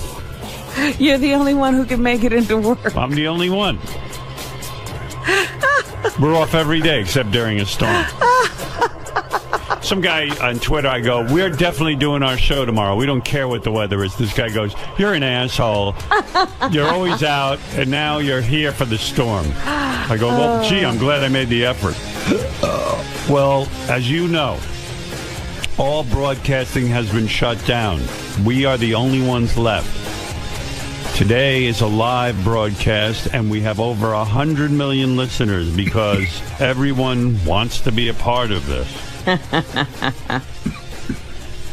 Who's that coughing? Fred? Yeah. What's the matter? Must be a dust ball in here or something. The weather getting to you? No, just dust. Oh. What mic are you on, Shuli? Or did Scott not make it in? No, I'm right. Well, I don't think Scott made it in, but I'm right here. Scott right didn't make it in. That's a surprise. I can't. It's either work or bowl. Any excuse I can find. He could make it to bowling, but he couldn't make it to work. This is a Jewish holiday. I made one up. I don't want to embarrass my family. Hey. I have to sandbag my head. Oh, you're on that mic, okay? Yeah, all I'm right. right here. Got it. Shuli joining us this morning. Thrill of his lifetime. He could get in. Oh, everyone can get in if they want to. It's absolutely pleasant outside today. I don't know when this big storm is coming, but, I'm one of... Well, they keep promising that it's going to start raining in Manhattan shortly, they keep let's saying. go. Let's And have then it. they say that the afternoon commute, please come in, because the afternoon commute is really what they're worried about. Half the people here who live in Manhattan were evacuated. It's a major mess. It's so funny, too. I'm sitting at my computer last night, and I'm, making arrangements to be here, blah, blah, blah, see who's coming in, what. Then all of a sudden I get a text from Doug Goodstein, who's in charge of Howard TV. Uh-huh. And he's like, the text was so bizarre. It was like, what did he say? How did he put it? He goes, Howard, Doug Goodstein here. All of In Demand is all the In Demand offices are closed for tomorrow. That's the message. Okay. So I think now I'm supposed to write him and alleviate his guilt. Right. You know what I mean? Because he, you know him. He loves disasters, and he wants to be home with his family, running around with a camera and jugs of water and saving everyone. And I have a 2-year-old and a wife. I left them last night. Yeah. Came into the city, got a room. Yeah, I'm here. Well, it was ridiculous. So I know what that message means. It means now I have to spring into action and make a decision for him as to all of the offices in Demand. Now, first of all, what do the offices at In Demand have to do with us? Right. Nothing. We still record the show. Yeah, all he's got to do is press the record button. Yeah. He can't get here. So I was just like, you know what, Doug? I said, I go, yeah, so? What do you want from me? He wants me to make a decision for him. And by the way, I don't want anybody putting themselves in danger getting in here if there's a real dangerous situation. Sure. But why don't you do what everyone else is going to do? Wake up and see if the weather's bad, and if it's not, come on in.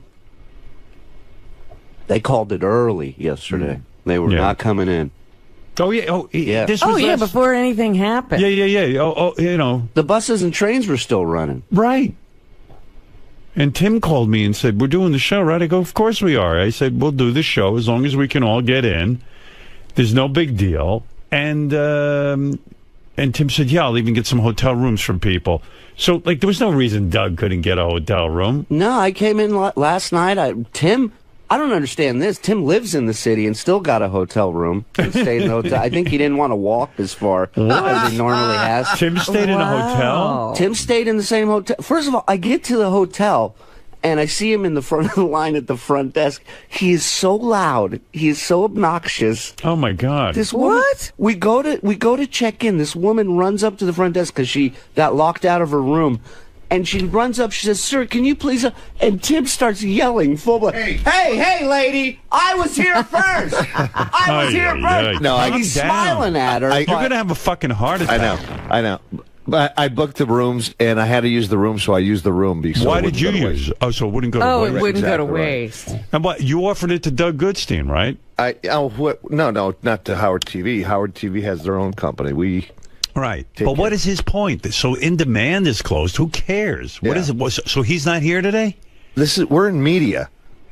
We're in media, and also there's nothing happening outside. Yeah. It's absolutely no weather conditions that are preventing anyone from getting in. This separates the men from the boys, right, Shuli? It really doesn't. Yeah. It's ridiculous. Well, and also, I mean, the real test comes later today. Like, if shit starts shutting down, I think what they're doing is they're saying, well, I don't want to be stuck out here, so I'm going to just stay I mean, home. It's a job. I mean, you come in, you do it, and you go home. Right. Everybody here is risking being stuck. Everybody. Yeah, I mean, I don't know. It's crazy. So, I don't know. We're here doing the show. That's it. We're the only ones left. Business is business. Business is business. Yep. Meanwhile, I ate breakfast at home this morning. I usually get my breakfast here, but I'd heard everything's shut down, everything's closed. We wouldn't be able to get breakfast. Uh-huh. Will got my breakfast. So Gary ate my breakfast because I had my breakfast at home, and I'm like the most unprepared motherfucker. Everyone's running out yesterday getting jugs of water and egg. I have 3 eggs. Let me, because I saw something in the paper about what you're supposed to have to be prepared for the hurricane. I'm so unprepared. Like, I have an assistant and everything. You think I would have had like a couple of dozen eggs in the refrigerator? Right. Somebody should have got you some food. And I came home, there were 3 eggs in the refrigerator. Well, here's what you're supposed to have. 1 gallon of drinking water per person per day. Yeah, I have a whole bunch of bottled water. Right, you usually have that around. Non-perishable, ready-to-eat canned foods. I don't have that. I really don't. First aid and flashlight. I got that. Beth went out and got 2 flashlights. Okay, so you did get that. Battery-operated AM/FM radio and extra batteries. I got the internet. You know, No. That's like in case power goes down. Yeah, power goes out. I got 10 hours on my iPad. That's enough. 10 hours on your iPad. Yeah, well, I mean, I'm not going to use all the 10 in a row. I'm just going to go on and check it. Although I got a whole bunch of movies and stuff on there, too, I'm going to watch. I was just thinking you're going to wear out your battery watching shows and stuff. Oh, I would go insane. He'll be watching Sons of Anarchy. Yeah, I would go insane if I don't have TV. Like, if I just don't want the power to go out. And like Robin and I were talking about this last night. What is this bullshit with the power going out? We're in New York. There's no power lines. Right, I looked outside. There's no lines. The lines are underground. You know what I was thinking, Rob? Maybe the power is like from upstate or something, and they ship it down here. No. Where's the power? Like, where does it start? Where does power start? They have, what are they, converters or something? Those stations are right here that make the power. Anybody know anything about power? Like, I realize there's so much in our world I don't know. And I'll die. I'll live and have died and never know. Like, where's the power come from? Because as far as I can tell, let's say there's horrible winds. Substations. That's what they said. Substations. Yeah, but where are those substations? They're right here. And they said that some of the substations might flood. But where's the where's the place where the power is actually made? Well, remember when that blackout happened and they were talking about, and that happened over a large portion of the country because there's a grid. Hold on a second. Jason, you know anything about power? Yeah, because I had the same thought you did. Right. And I looked it up. I'm like, well, I don't understand. There's nothing to get blown over. So how are we gonna lose? Like, what's the problem? So I guess if the ocean floods, underground and hits the wires, I guess all our wires are underground. The ocean? Yeah, because the salt water. Oh, that's right. This was like an island or something? Yeah, we're, I forget that sometimes. So apparently the salt water just corrodes and ruins the wires, and it takes short circuits everything. Yeah, I mean, are we really in trouble there? Like, I mean, we're so fucked up that like ocean is gonna hit our wires. Well, the ground will get wet. So the ground's gonna get wet, and it's gonna throw the whole thing off. Yeah, it's so fucking lame. But there's a lot of vents and whatnot near, like, the East River, and it's where is this place where the power is made exactly? We actually buy power from like Ohio and all sorts of other places. Right, that's what I was going to talk about, the grid. It comes from thousands of miles away. And how does it get here? Through wires and grids. Yeah. And so things if like a line goes down like in Jersey, would our power be affected in Manhattan? Not necessarily. Not necessarily. So where but are then the again, wires it could go that out are in above Ohio ground? and fuck us up. But Ohio, are they being hit? No. So what are we talking about? No, because the storm is actually going up that whole... See, nobody knows going power. up 95. It's not going to Ohio. Are there wires on 95? It's 1,000... Everyone's mad all of a sudden because they don't know shit. Because Robin's saying that it's not affecting that area. It's like going up to Wisconsin, for Christ's sake. Wisconsin? Yeah, look at the map. Stop it. See, a lot of times I think they shut stuff down to prevent damage. But meanwhile, there is no damage. But I heard this on the news yesterday that the substations are also underground. Do you know anything about power? No. Oh. No, but I just wanted to tell you how stupid this whole thing can be. I lost power this summer for 2.5 days. It's ridiculous. Because the squirrel went into a transformer and got fried, and it shut down 15,000 homes in my town for 2.5 days. It's insane. It's a fucking squirrel. Wow. But let me tell you, the substations, that's they like said, those could ducks get that bring flooded. down planes. Yes. What? Yeah. Oh, ducks that bring down planes? Geese. But they said the substations could get flooded, and that would cause the problem. Yeah. Well, that's ridiculous. It's just ridiculous.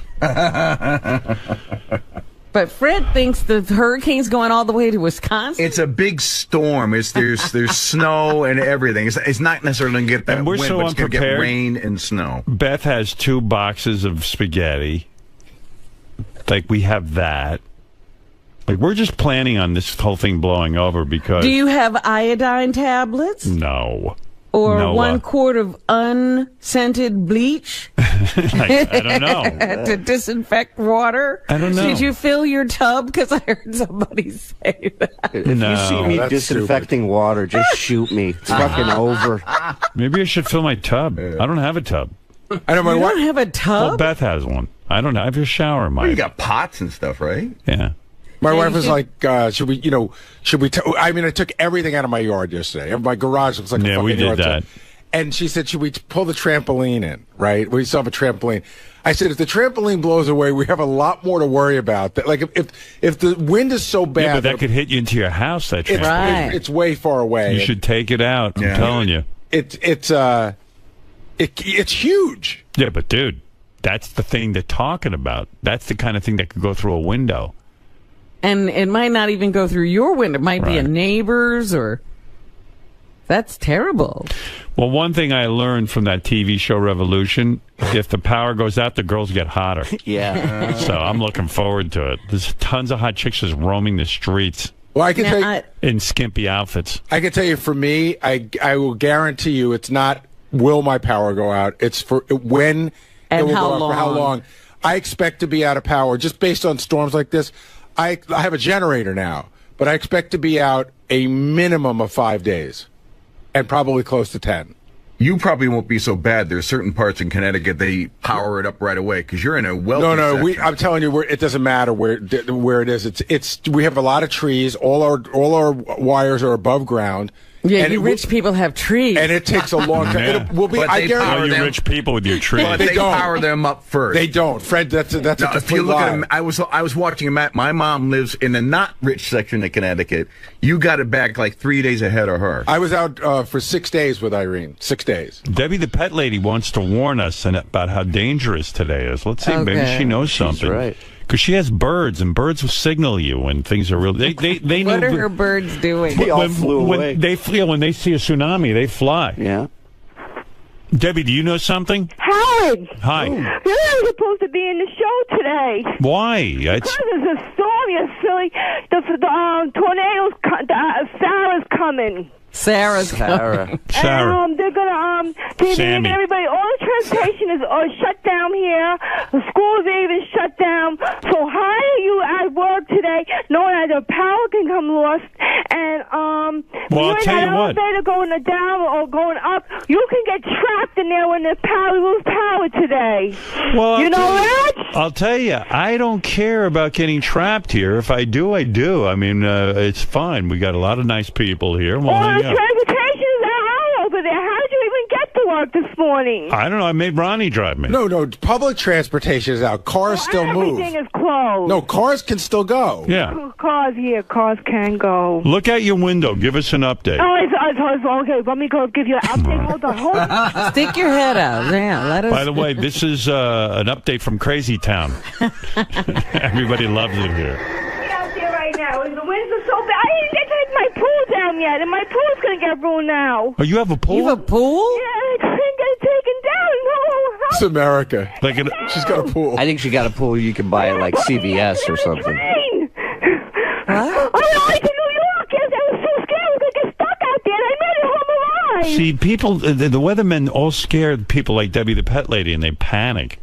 No, because today, the whole news this morning, I woke up early at 5 o'clock in the morning. I had to take the puppy outside to walk it, and the wind was... She's all worked up, and nothing is going on. Imagine if she was given the weather report. Now. Oh, here She you go. should be the weather lady. Yeah. Yeah, she's a great weather lady. I'd watch.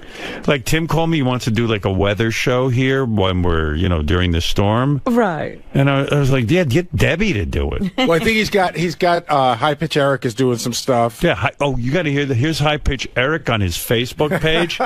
Listen to him doing the weather. You got to hear this. This is great. I think he should be doing regular updates on Howard 100 News. This is your meteorologist high picture, Eric. As you can see, I have the latest map here. As you can see, Hurricane Sandy is moving up towards the East Coast. Oh, shit. 8 a.m. Sunday. No, he's so gross. He gets saliva in his mouth. I'm sure he doesn't realize that to be called a meteorologist, you have to have a degree. I think he just says if he calls himself one, he is one. It'll hit Bermuda. After Bermuda, it'll hit up the East Coast by 8 a.m. Monday. By 8 a.m. Monday, it moves closer to the East Coast in Pennsylvania on Monday and Tuesday. So it's moving in the East Coast direction. I'll have more updates in a few hours. This is your meteorologist high picture, Eric, with the latest on Sandy. Thank you. I love Did you say it. I'm Sandy? On Sandy. Hey. Yeah, there's going to be a John Belair's weather special, and High Pitch Eric will be calling in with reports. Can I talk about the phone call I got from Richard Christie this morning? Yeah. Hey. So I told Howard, I always wondered who the people were that defy a mandatory evacuation, but now I know one. It's Richard. So Richard calls me at 4:45 this morning to tell me that last night the police came to his apartment, knocked on the door, and told him he had to leave, to which he and his wife ignored it. Right? So when he went to leave this morning, they're not running the elevators. So he said, I'm afraid that if I leave, I can't get back in. He goes, I said, you're absolutely not going to get back in. And I said, why didn't you leave? And he said, well, the shelters were far away. And I'm thinking, I don't think shelters are for Richard. Like, Richard, he's got to know people. He's got friends. But the best part was he said he didn't want to leave the pets behind. So I'm thinking the dog, the cat, the fish. A fish and a hamster. Was he 9? I mean, yeah. He's got a hamster? Well, you know what's So you leave the thing alone for and a isn't week? the fish's name Fishy? Yes. Right. Yeah. Well, you want to know something? Like, I didn't make it mandatory that people come in, but, Richard's one of those guys. Tim offered him a hotel room. He could have left with his wife. Sure. Enjoyed the hotel and been here. He said he didn't leave. He's full of shit. He didn't leave because they're so high up they wouldn't get covered in water. But I don't think that's what the evacuation isn't just about water. It's about if everything gets shut down, then he's on whatever floor. Yeah, and then they got to worry about rescuing his fat ass. Debbie, you want to give us the update on the weather? I think she's taking other calls. Yeah, she's got like a whole weather center. Home office. She's freaking out about her above ground pool. Like, you could just dismantle that. It's not difficult. Well, she didn't take it down before the wind. Meanwhile, there's no wind out there now. That's what she's saying. And she took the dog for a walk and there was wind. The best is when those birds just all start talking at the same time. Yeah. And she flips out and starts Debbie. yelling. Yeah, you have a lot of contact with her from the newsroom, right? Oh, yeah. I at least once a week I have to call her and give her like a pep talk where I got to, bring her back from the edge. Debbie. Well, I guess our weather correspondent is busy. We can't rely on her if she's going to be like this.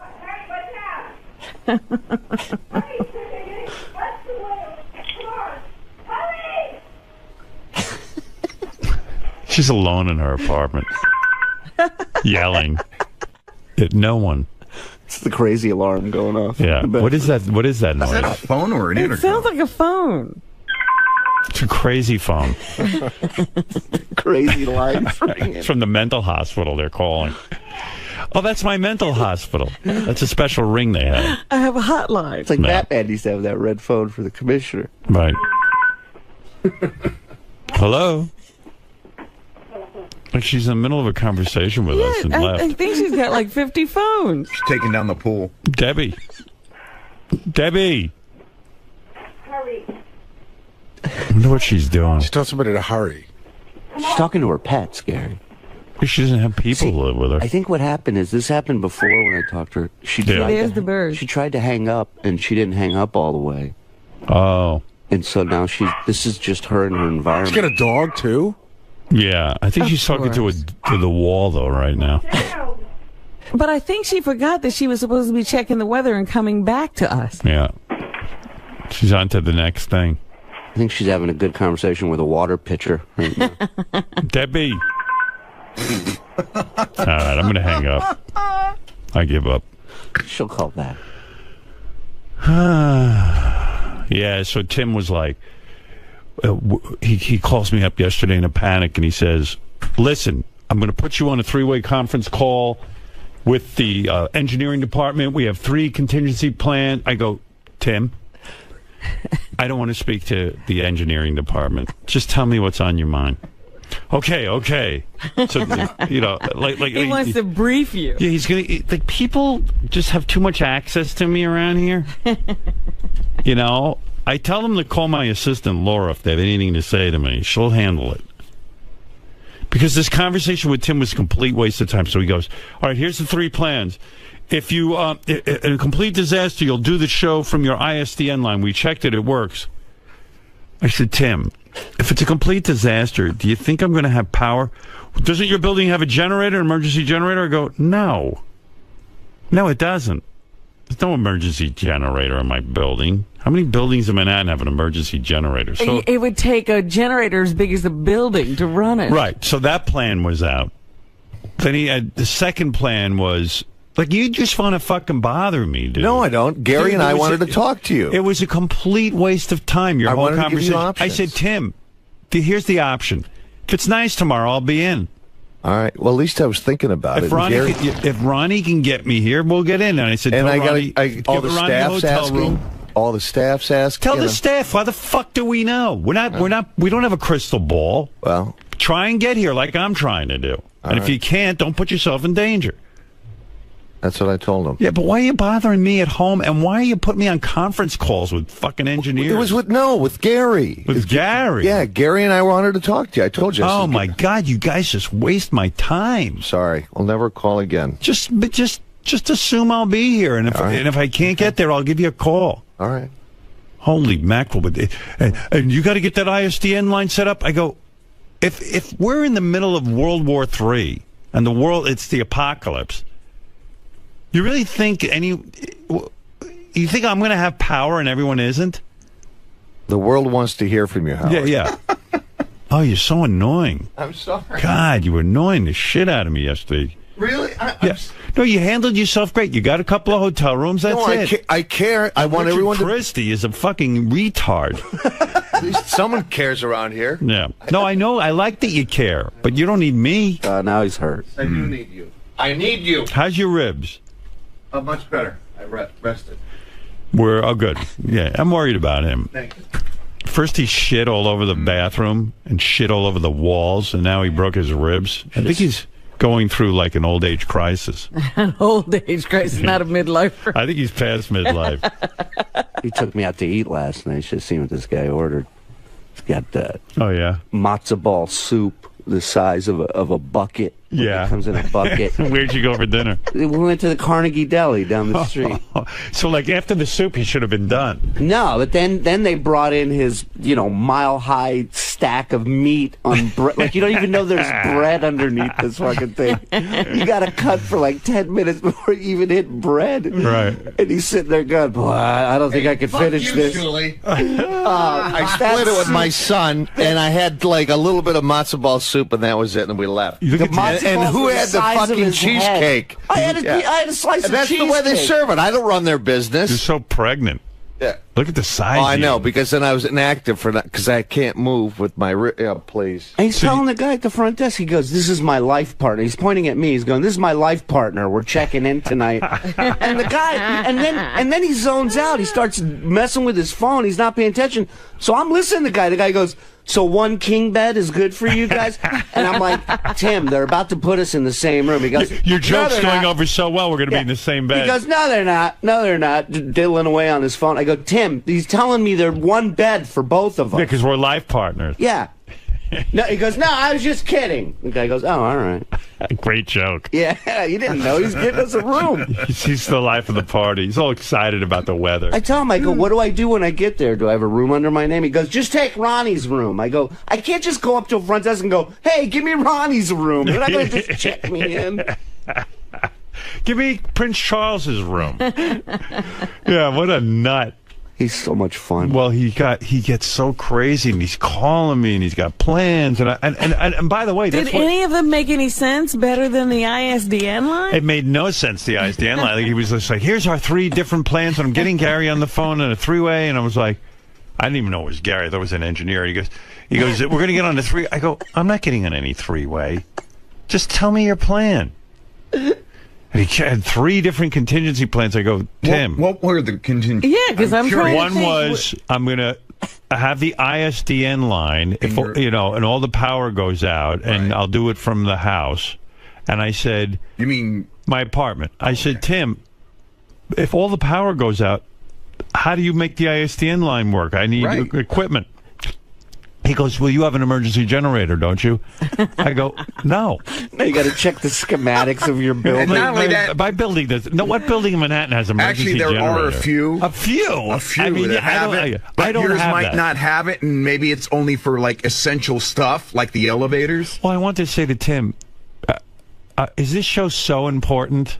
I mean that, like, if like there's a complete flooding and a disaster, right? We need to be up here. We're the last line. Yeah. We have to, I mean, it's insane. You're taking your wife and you're finding safety. Right. I heard option 3 was cyanide pills. Is that true? The other option was, of course, which was so stupid, was like, well, I'll be able to get here. Right. So that's the same option. That's the option you have every day. Right. And then there was a third option. But isn't the third option to go to like another state or something? No, there was a third option. Hey, Tim, what were your 3 options? I know what they are. The third option was switching dates. In other words, canceling today and tomorrow, doing the show Wednesday, Thursday, Friday. Yeah, and no, I know what it was. Tim goes, cancel Monday, Tuesday, Wednesday, and work Thanksgiving week. And I went, what? And I started to laugh. I just started to laugh. I go, get the fuck off my phone. Gary and I concocted all this. Yeah, well, you guys... way to throw Gary under the bus. I said, I'm not going down in flames on this one alone. My boss will probably just want to work Thanksgiving week. Listen, I came up with 4 different ideas. Yeah, but I came up with an option, too. The option where no one can get on the air and there's no show. And that was the real option. No, I think part of the issue is that anybody that came in today... you really won't get home until Wednesday, and there were people that were reluctant to do that. Dude, I told you. Anybody who didn't need to be, I would have done the show myself. 2 people didn't come in and you already goofed on them. No, I'm fine with it. It's just Doug Goodstein writes me a text like, all of the in-demand offices are closed. What does that have to do with me? In-demand offices. I think the feeling is, though, if you don't come in, you're going to get goofed on, and nobody wants to get goofed on. I told everyone, I said, don't come in. Right, do whatever you have to do. But Doug didn't come in, and Scott didn't come in, and Richard didn't come in, and nobody wants Richard's retarded. That's true. Tim, he's living in Manhattan. Him and his wife have no children. Tim gave them a room. They could go live in the hotel. He's sitting there with the power out. And no elevators now. He can't even get out of the building. He's retarded. How could I not goof on him?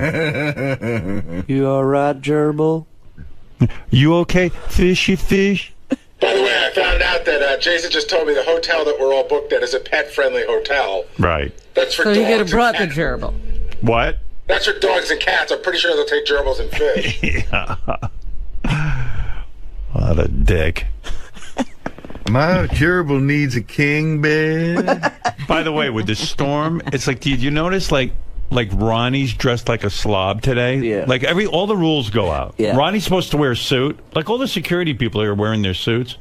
Ronnie couldn't wear it because of the weather? Yeah. He showed up today like with jeans and that whole rock and roll Ronnie look. Casual Ron showed up for work. Ron Jovi. And I was just like, I was looking at him and go, nothing happened. There's no bad weather. And Ron's running around. Ron Jovi is running around in his jeans. These are my swimming jeans, bro. Yeah. And I was just like, why today is he not in his suit? Like everything is completely topsy-turvy. All bets are off. Right.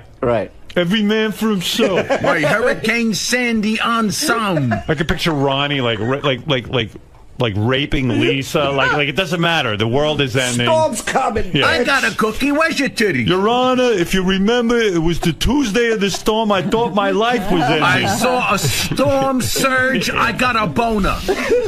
We started looting Tuesday at 6 o'clock and raping and pillaging. Like, where's your suit? Like, why did that all go out the window? Why do I have to wear a suit? First of all, nobody's coming in. Everybody's here.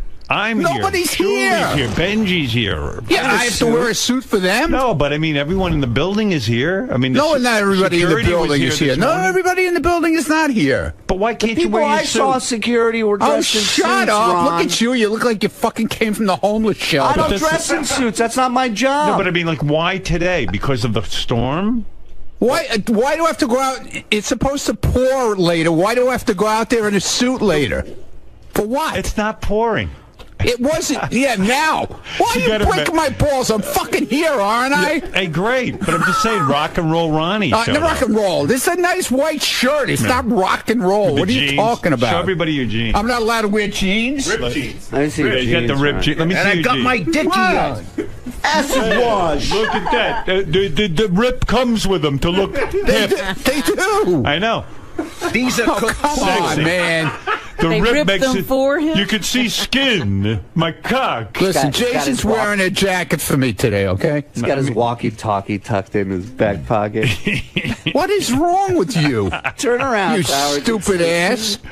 Turn around. So Yeah, See your what? walkie-talkie. Come over here. Let me see. I always have it in my Let me back see. pocket. Let me see. I never saw You don't you don't fucking see it, Norman, because the jacket covers it. That's why you wear a jacket.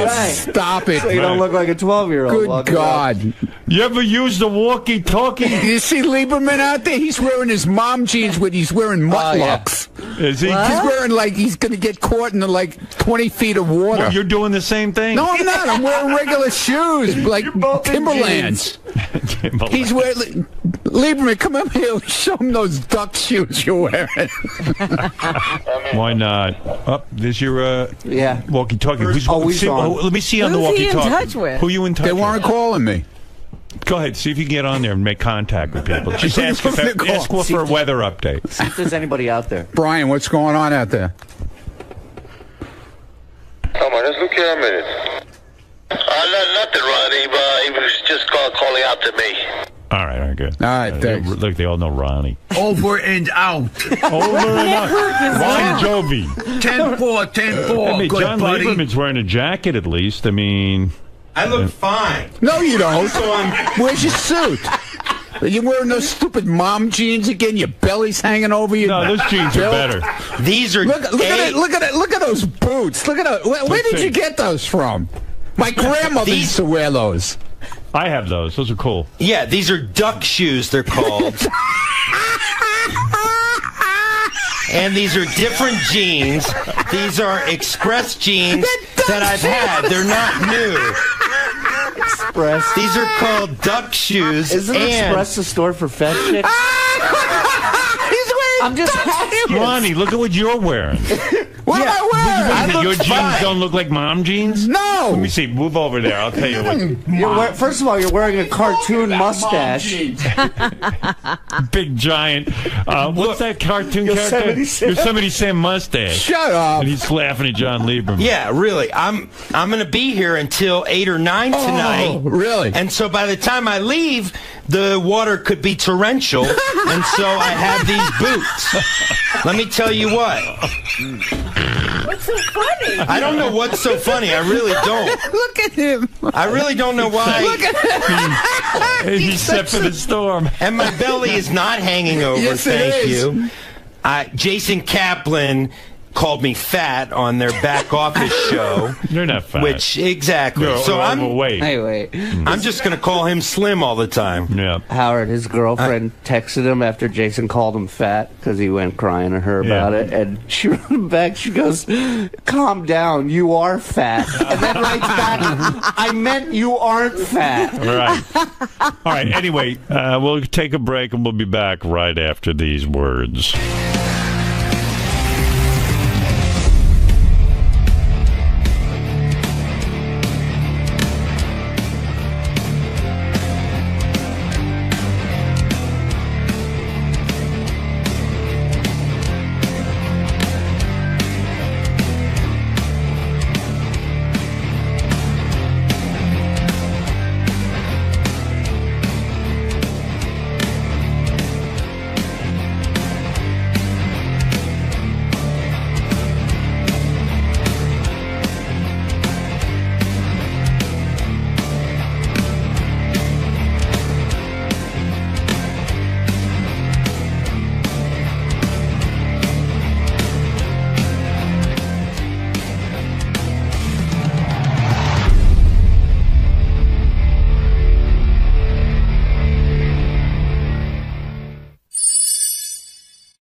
All right, so let's get this straight so Tim doesn't bother me later. What are we doing tomorrow about the show? Let's assume that they know what they're talking about with this storm, and it's so bad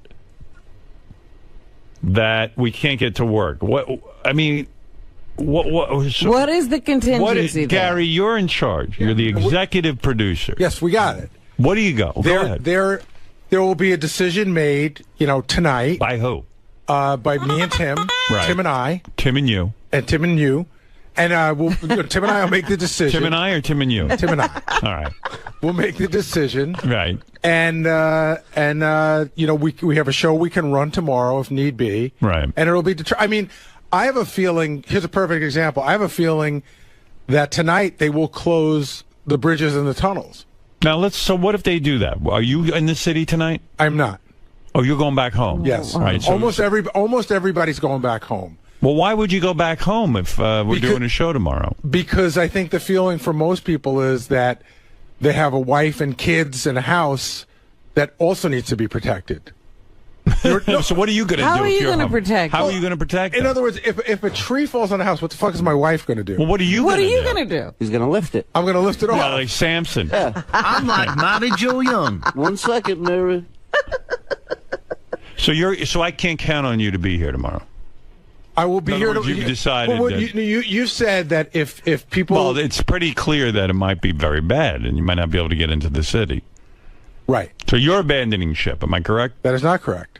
But if they're closing bridges in other words, if I can get in tomorrow, I'll be I'm here. trying to make an assessment. If I can so get you're in. not. So in other words, if it's a bad storm, you won't be able to get in.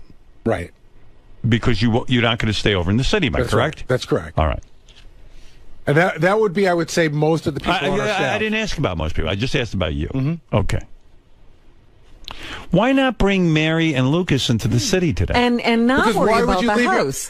What are you guys fucking crazy? So, Robin, you would leave your house. Yeah. So that, Yes, I left the house. So if a tree falls on my house, I'll just figure it out when I get home. Yeah. You're not going to What are you get gonna anything do done anyway? during the storm. Of course you're going to. Of course. Tree falls in your house. Why do you want to be in it? What if it starts to flood? Yeah. It's gonna what flood. are you going to do? You can't get the tree out of your house. You're going to take a pail and get the water. So Howard, why don't you tell your entire staff to leave the house out east and just see what happens? Of course they have. You have not. You There's don't know no anything staff about it. out east. Well, You wouldn't leave I it. have people there now I know, but because there's no storm. And I have people in my house right now, but you Right, wouldn't. but I don't want someone to go down with a ship. You wouldn't leave your house unattended. You wouldn't. People don't leave the house. In other words, we haven't been told to leave. But your our homes. wife, you said, Wait is a there. minute. And everybody was told to evacuate their homes in certain places. Those houses are unattended. But that's because it was a mandatory evacuation. So in other words, you're not here tomorrow. I don't know that. In a storm, I'm saying. You're It gonna be depends. home. It depends on what happens with the storm. All right. Well, I'm going to make every effort to get over here. Now, if I get here, who's going to be here? But really, what does he think he could do with a tree? Nothing. He's not going to do a fucking thing. Well, and also, Gary. Robin, is your house out in New Jersey unattended? Why don't you just leave it? Tell those guys not to go near it, and let's just see if a tree falls on it or if it floods. You deal with it later. We will. What are you gonna You got a do? big old fucking staff to watch your house, but I shouldn't watch my house. How What are you fucking gonna dare do? you? What are you going to do? I don't know, but Why are you getting so angry? I'm just asking because what you're doing. I think it's rude for Robin to say, and you for that matter, You to say, cannot "Hey, fuck remove your a house." tree. I'm not saying. I'm Well, just I don't saying. know In that the it's a event tree, of and a I- disaster, you're not going to be able to do anything. I don't know what the disaster is going to be, and it could All be right, on. let's- let's It imagine could the be on a disaster. smaller level that I can work with. All right, let's say your house is flooding, as you say. What are you going to do? Well, I have a pump that I could hook up and start to try to get the water out. Yeah. You think that's going to work? I don't know, In but the I event would of a rather flood? do that than do nothing. I see. I don't think you see. No. I just asked you, are you going to be here tomorrow? And now you're getting defensive. Because you are feeling guilty. So I am you're not yelling. feeling guilty. Listen to your voice. You're yelling. But you're not. There's no. I have all I said There's is, no are you sensitivity. going to Hold on a be second. here tomorrow? Are There's, you staying there's no in the city sensitivity tonight? to somebody's family or home. I didn't say. I said. But you did. You go. I Oh, asked you. You said no. Here's the I difference. I'm asked going to you- point it out. I'm going to get you Yeah, right here. go ahead. You said, "Oh, so I guess I can't depend on you." Right. I can't depend on you to be here tomorrow. Am I correct? I don't think that's Am I how you wrong? said Am I it. right? You just said that's what I said, and you said that's not how I No. said it. I can't depend I said, on you can to I be here depend on you tomorrow. to be is here different tomorrow? than I can't depend on Gary, you. Can I depend on you to be here tomorrow? If the weather allows... No. Can I depend on you to be here tomorrow? Is it an absolute that I'll be here tomorrow? The answer is no. Okay. That's all I asked. But you say, I guess I can't depend on you. Not depend on you to be here tomorrow. I can't depend on you to be here tomorrow. Well, there's a difference. Am I correct, or am I hallucinating? There's two different versions. Can I depend on you to be here tomorrow is one thing. Can I depend on you if you don't say anything? That means I can't depend on you no matter what. No, I said tomorrow, can I depend on you to be here? And you said no.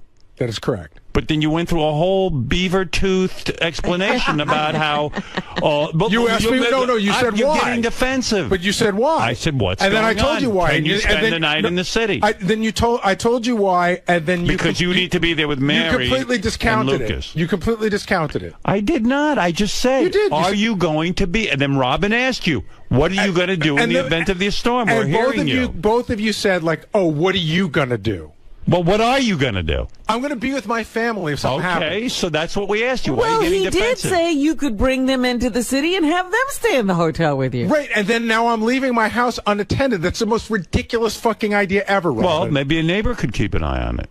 Sure, when they're dealing with their house, they should deal with mine too. Why don't they look over the whole fucking? Well, maybe you'll pay them. That doesn't work. You don't pay people to look at your house. You don't? People have to look at their house. So if something's going wrong in somebody's house, they're going to leave that to go handle my house? Do you ever leave your house unattended? Not during storms, Robin. Okay. Yes, of course, we all leave our houses unattended, but not when we know. First of all, the governor of Connecticut said 600,000 people without power, probably 2 weeks. Right. Probably for 2 weeks. That's where you want to be. So let me get back to my question, because all I was asking you is I'm trying to figure out the plan for tomorrow.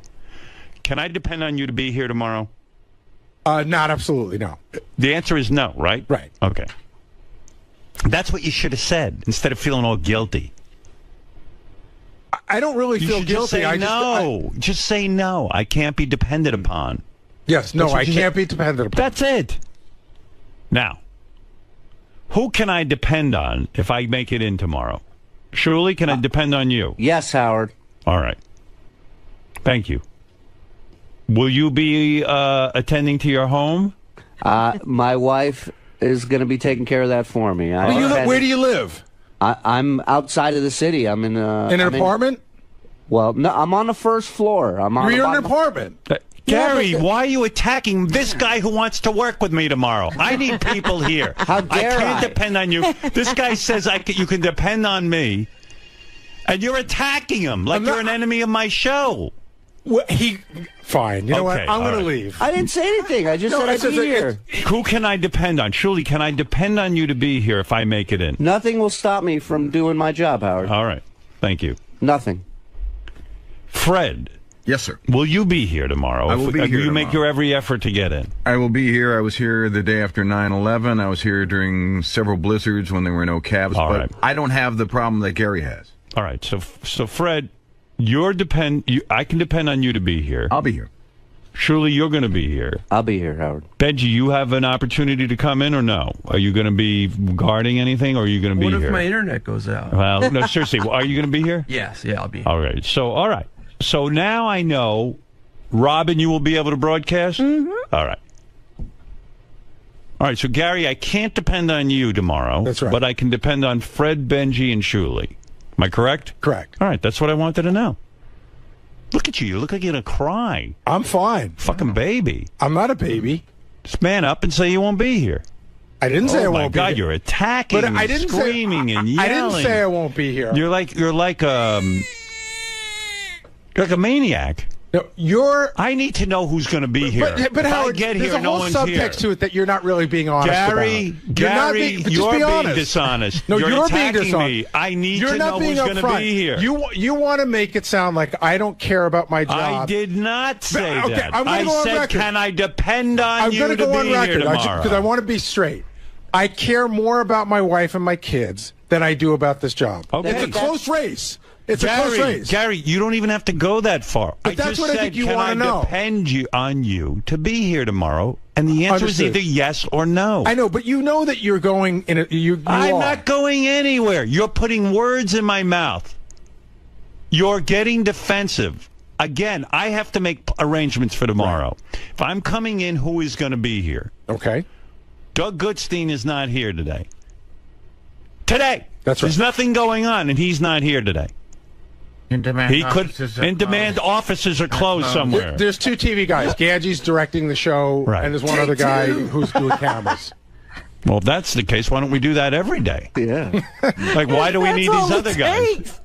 Why do we have all these extra people? We could save a fortune in the budget. And Rob, the camera guy, is doing the hallway camera. Worst thing you can do around here is show you're Where's my expendable. shit bucket? Right. You know? Oh, trust me. I'm looking over the whole situation.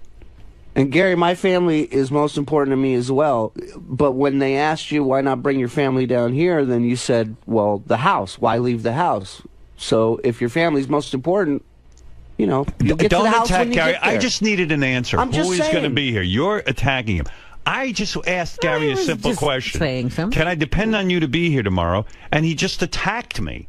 You attacked me. It was a full attack. It was. You attacked me too. You're a defensive guy. You could have said, will you be able to make it tomorrow? But it's, can I depend on you? No, I said the same thing to Fred. I said the same thing to Benji and Shuli. Can I depend on you to be here tomorrow? And it insinuates that not coming in makes me undependable. Gary, that's your interpretation. Well, okay, it's an interpretation. Can I depend on you to be here tomorrow? Gary, can you be here tomorrow? Gary, can I depend on you to be here tomorrow? They're two different questions. All right, Gary, can you be here tomorrow? I will do my very best to get here, weather permitting. Okay, can I depend on you to be here tomorrow? Same answer. But I think you're but I think you're asking a different question. I really do. I do. I think you're asking. How do I plan my day for the rest of the day if I don't know who's going to be here? I didn't say that. The first way was an easy way to get the same answer. I said to you, Gary, can I depend on you to be here tomorrow? The answer is no. That's it. Then you're done. Then you leave. But no, you're going to stand there like a buffoon. I don't feel buffoonish at all. You should. I don't. You can't answer a straight question. I You're answered all it fine. guilty over there. Like, I'm attacking you. I need to know who I can depend on to be here. Tim, can I depend on you to be here tomorrow? I'm going to ask everybody the same question. Okay. I need to know what I'm dealing with when I walk in. Why is this so difficult for you? It's not difficult. I said the same thing to Doug Goodstein last night. Can I depend on you to be here tomorrow? He said no. And then you mocked him. And then you mocked him for it. Mock him. What is go? But you said. Did you have any trouble getting in today? No. I know. But you did. But you did tell everyone. But here's the thing: you laid it out there, and you said, if you don't feel safe, don't come in. Can you imagine he doesn't feel safe today? I got you, but you laid it out there for everyone with no repercussions, and now there's repercussions. What do you think of his decision? I think it was the wrong decision. I think that you have to make. I think you have to make it what's called a game time decision. You have do you to think get up Casey and look at the made a good decision when he left the show that day during 9/11 because he's a pussy? No, but that was. Could you stop making noise, Tim? Do you know how to work the equipment around here? Give him a lesson. Do you know we're on the air? No, you know what's going on, Howard. You have microphone 3 on, and he's rubbing against it. All right. His OCD's making noise. Was not me. He's on 2. I'm on 2. Which are we going to use, 2 or 3, or is it always up for grabs? It's up to you. You're running I've the board. told the guys to put 3 on top and to always use 3, but it always seems to change. I know. All right, just leave that on, please. Okay. All right. Can I depend on you to be here tomorrow? Yes. Okay. That's all I wanted to know. Yes, sir. Why is he getting so attacked? Why are you getting attacked? Yeah, why are you attacked? Seriously, I asked him. No, Gary and I asked, we discussed what you want to do, and if you're going to do a show, we're going to be here. Right. No, he says he cannot be depended upon to be here. I will be here. Yeah, Gary said he can. So if he can't, we'll make do. Right. That's what I'm trying to figure out. And what are we going to do if a tree falls on Gary's house? We're going to call. We'll call the Amish. They'll all come over and Yeah. How are you today? It's one of 1,000 scenarios, Howard. Right. Absolutely. Okay. We'll get through it. So, right. Tim, I can depend on you to be here tomorrow? I will be here. Thank you. That's all I wanted. I just wanted an answer. It's not an attack. What's happening? When Tim comes in. First of all, fucking John Lieberman. This is just an aside, very quickly. I told him the other day, I go, you work in fucking radio. You know where the microphone is. 2 days in a row, he put the microphone on backwards. Teach him. Give him a seminar. I told him. He's retarded. I said, John, you of all people are the last person I should have to teach how to put a microphone on. Jason, can I depend on you to be here tomorrow? and Will. Let's find out their answer, Gary. At least I'm entitled to an answer. I know it upsets you.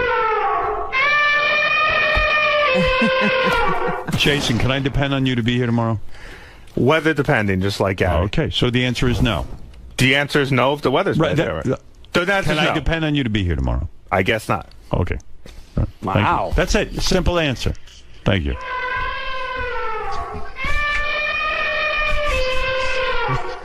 Is he worried about trees? Do you know?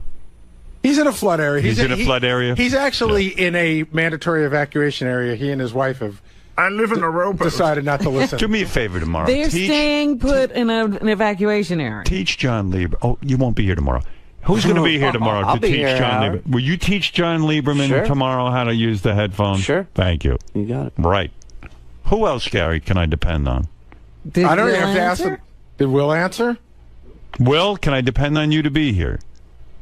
I'm just trying to find out who's going to be here. Gary's all upset about it. JD. I shouldn't ask anybody? Oh, JD will be here. Yeah, right. Believe me, I know that. It's better here than wherever else he might go. Wherever he has to go is bad. Can you imagine if he told you he's not coming in? Right. Will, can I depend on you to be here tomorrow? If you really need us to be here, I would be here. Can I depend on you to be here tomorrow? I don't know what that means. Are you? My wife and my child are my priority. Understood. So, can I depend on you to be here If you tomorrow? said, I really need one of you guys to be, if you need Gary to be here, if you need me to be here, I will be didn't here. ask that question. I said, can I depend on you to be here tomorrow? I said, if you need me to be here, I'll be here.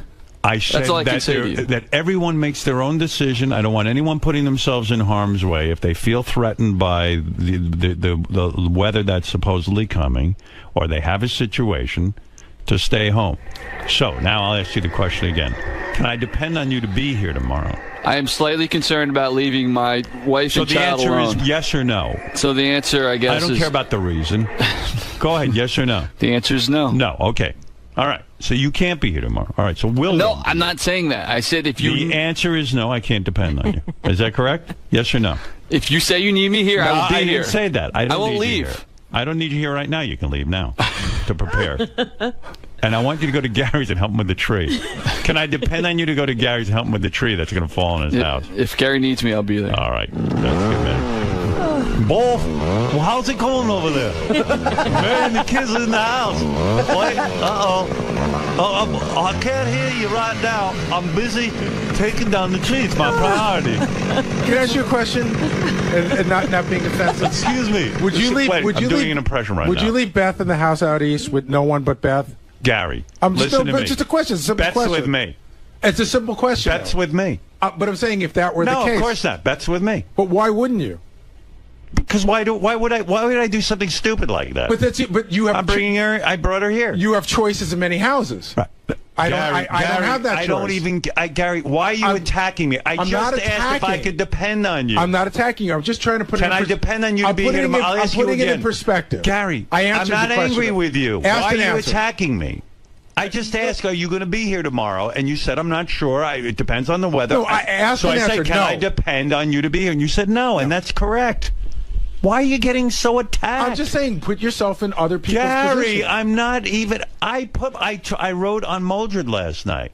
Anybody who can't make it in, don't worry about it. I will carry on. Right, but everybody who didn't come in today is being sort of mocked. No, that's not true. Well, he made fun of Scott. He made fun of Doug. It looks a little weird to me.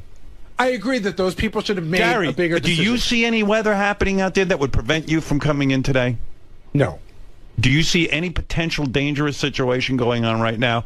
And can't we all leave at 10 o'clock? Maybe we leave early and get home? Yeah, we can leave it right after the show. Right. For sure. So don't you think that's a little ridiculous that they didn't come in? Yeah, I can tell you what even if the storm hit during the show within the next 2 hours or 3 hours, it wouldn't have prevented anyone from getting home. It would have been rain. I will tell you what one person said to me, and this was yesterday. Right. When it sort of shifted because it was supposed to start at midnight last night. It hasn't started yet. So the premise was that this is so ridiculous. Hold on. The premise was that people thought yesterday if you got in this morning, you weren't getting out till Wednesday. I see. So one of the people said to me, my wife lives alone. I have a generator. Right. She can't pull it out. All right. And so listen, who cares? If they Well, all but make anybody can make their own decision. I'm just giving you some But don't explanation. you think some of the decision making looks a little silly right now? Don't you think? When we woke up this morning, was that they were saying even the storm won't start till late Monday.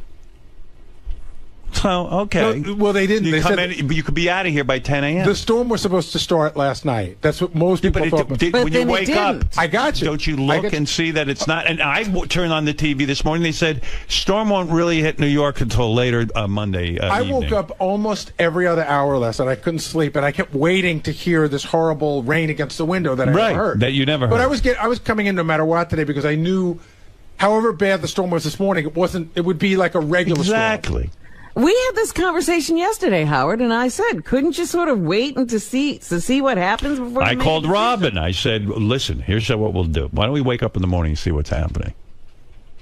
That's what I said. That's what I told my wife today. I said, well, I'm not a weatherman. I don't know what's happening. I'm not ภิ𝗏 who is scaring the no shit matter out of what my they wife say, they've every been wrong 5 many minutes. times. This guy texts my wife.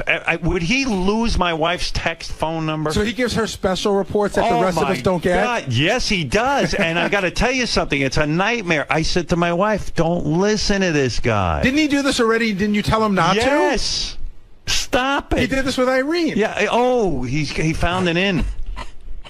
𝗏𝗏 is here. Get this fucking guy in here. I'm going to boot him right out of here. Bring him in so I can boot him out. What's the matter with him? And every minute he's on, I've never seen anything like this. That's what they're all saying. They all are on the TV going, have you ever seen anything like it? You know why? Because he gets the ratings up. Of course. Of course, that alarmist attitude makes people tune in. Fox News had Geraldo outside last night. The wind wasn't even blowing his hair. And he's on there. We're out here like he's in Afghanistan. Like he's the bravest guy. I'm on the front line, Mom. I don't listen to those guys. So what do you think when you see the mayor and the governor and all those people? Like the governor of Well, they're listening to them. Yeah. Yeah, I don't think they're listening to 𝗏𝗏. I think They're listening to weathermen. They're experts. Geraldo was swinging from a building. He didn't know what to do with himself yesterday. On a flagpole. He's up. I'm up on the flagpole. I'm trying to find some wind. All right. So, in other words, guys, the ones that I can depend on, let's wake up tomorrow.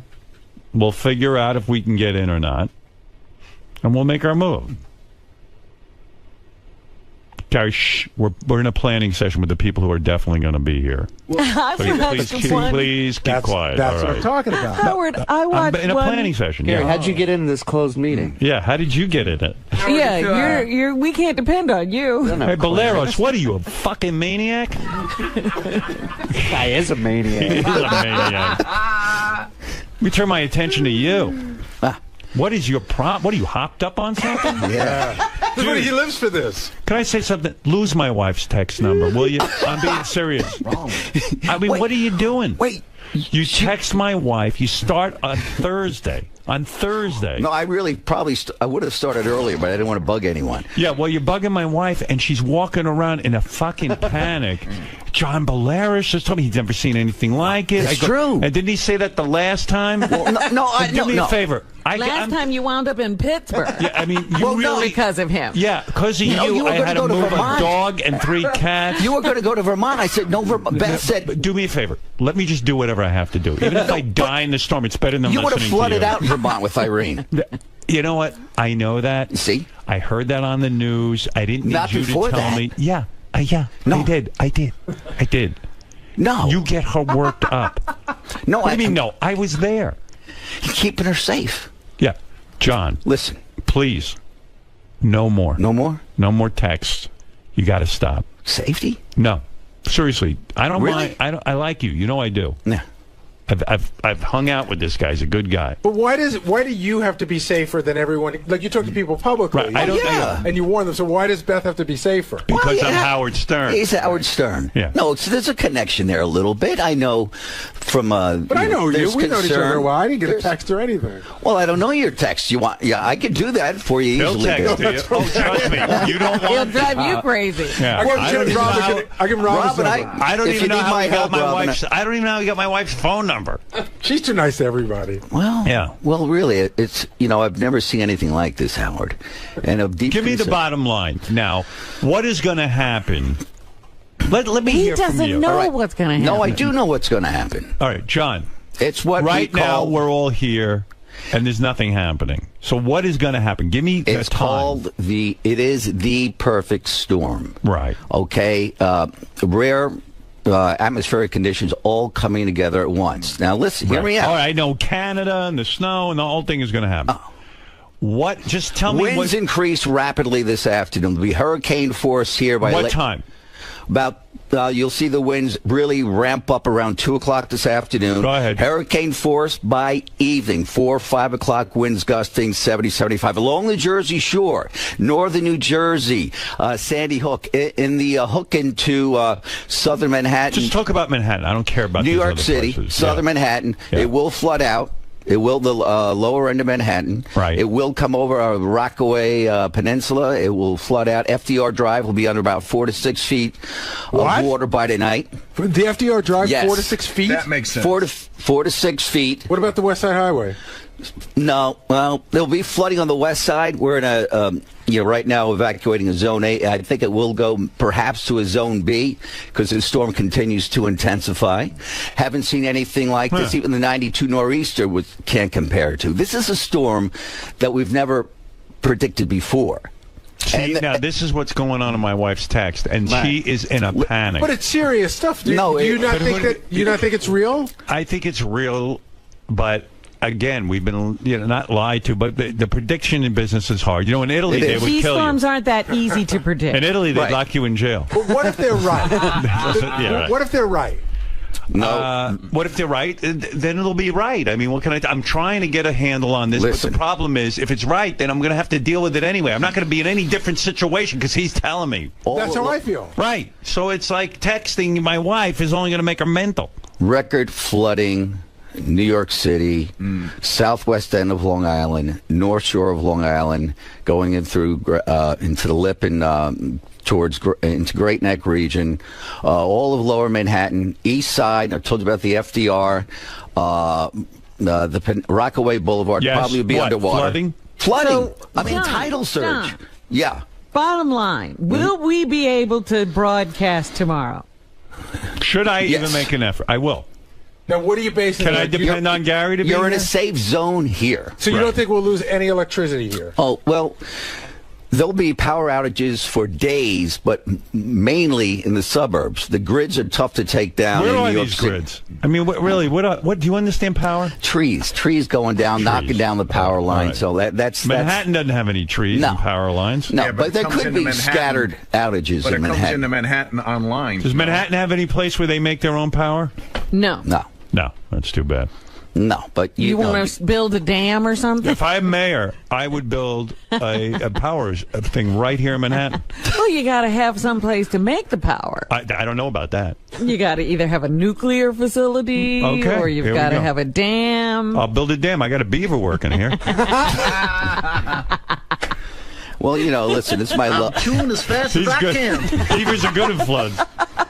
No, it's a life-threatening storm, Howard. Yeah. It really is. It's going to go down as probably the worst storm of all time in the Mid-Atlantic and Northeast. All right? Can I ask John a question, Howard? But we can still get to work.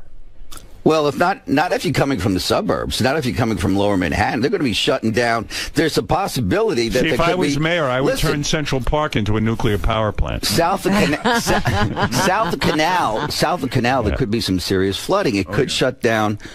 All right, there so could what's be a the problem bottom with line? the subways. Should I plan on doing a show tomorrow? Here, yeah. Here. You're safe here. Okay. You're not I'm safe. doing it then. Yeah. I'm coming in. Will Howard be able to travel around the city to get here and back? Yes. Not going to the lower. No, I no, got you. no,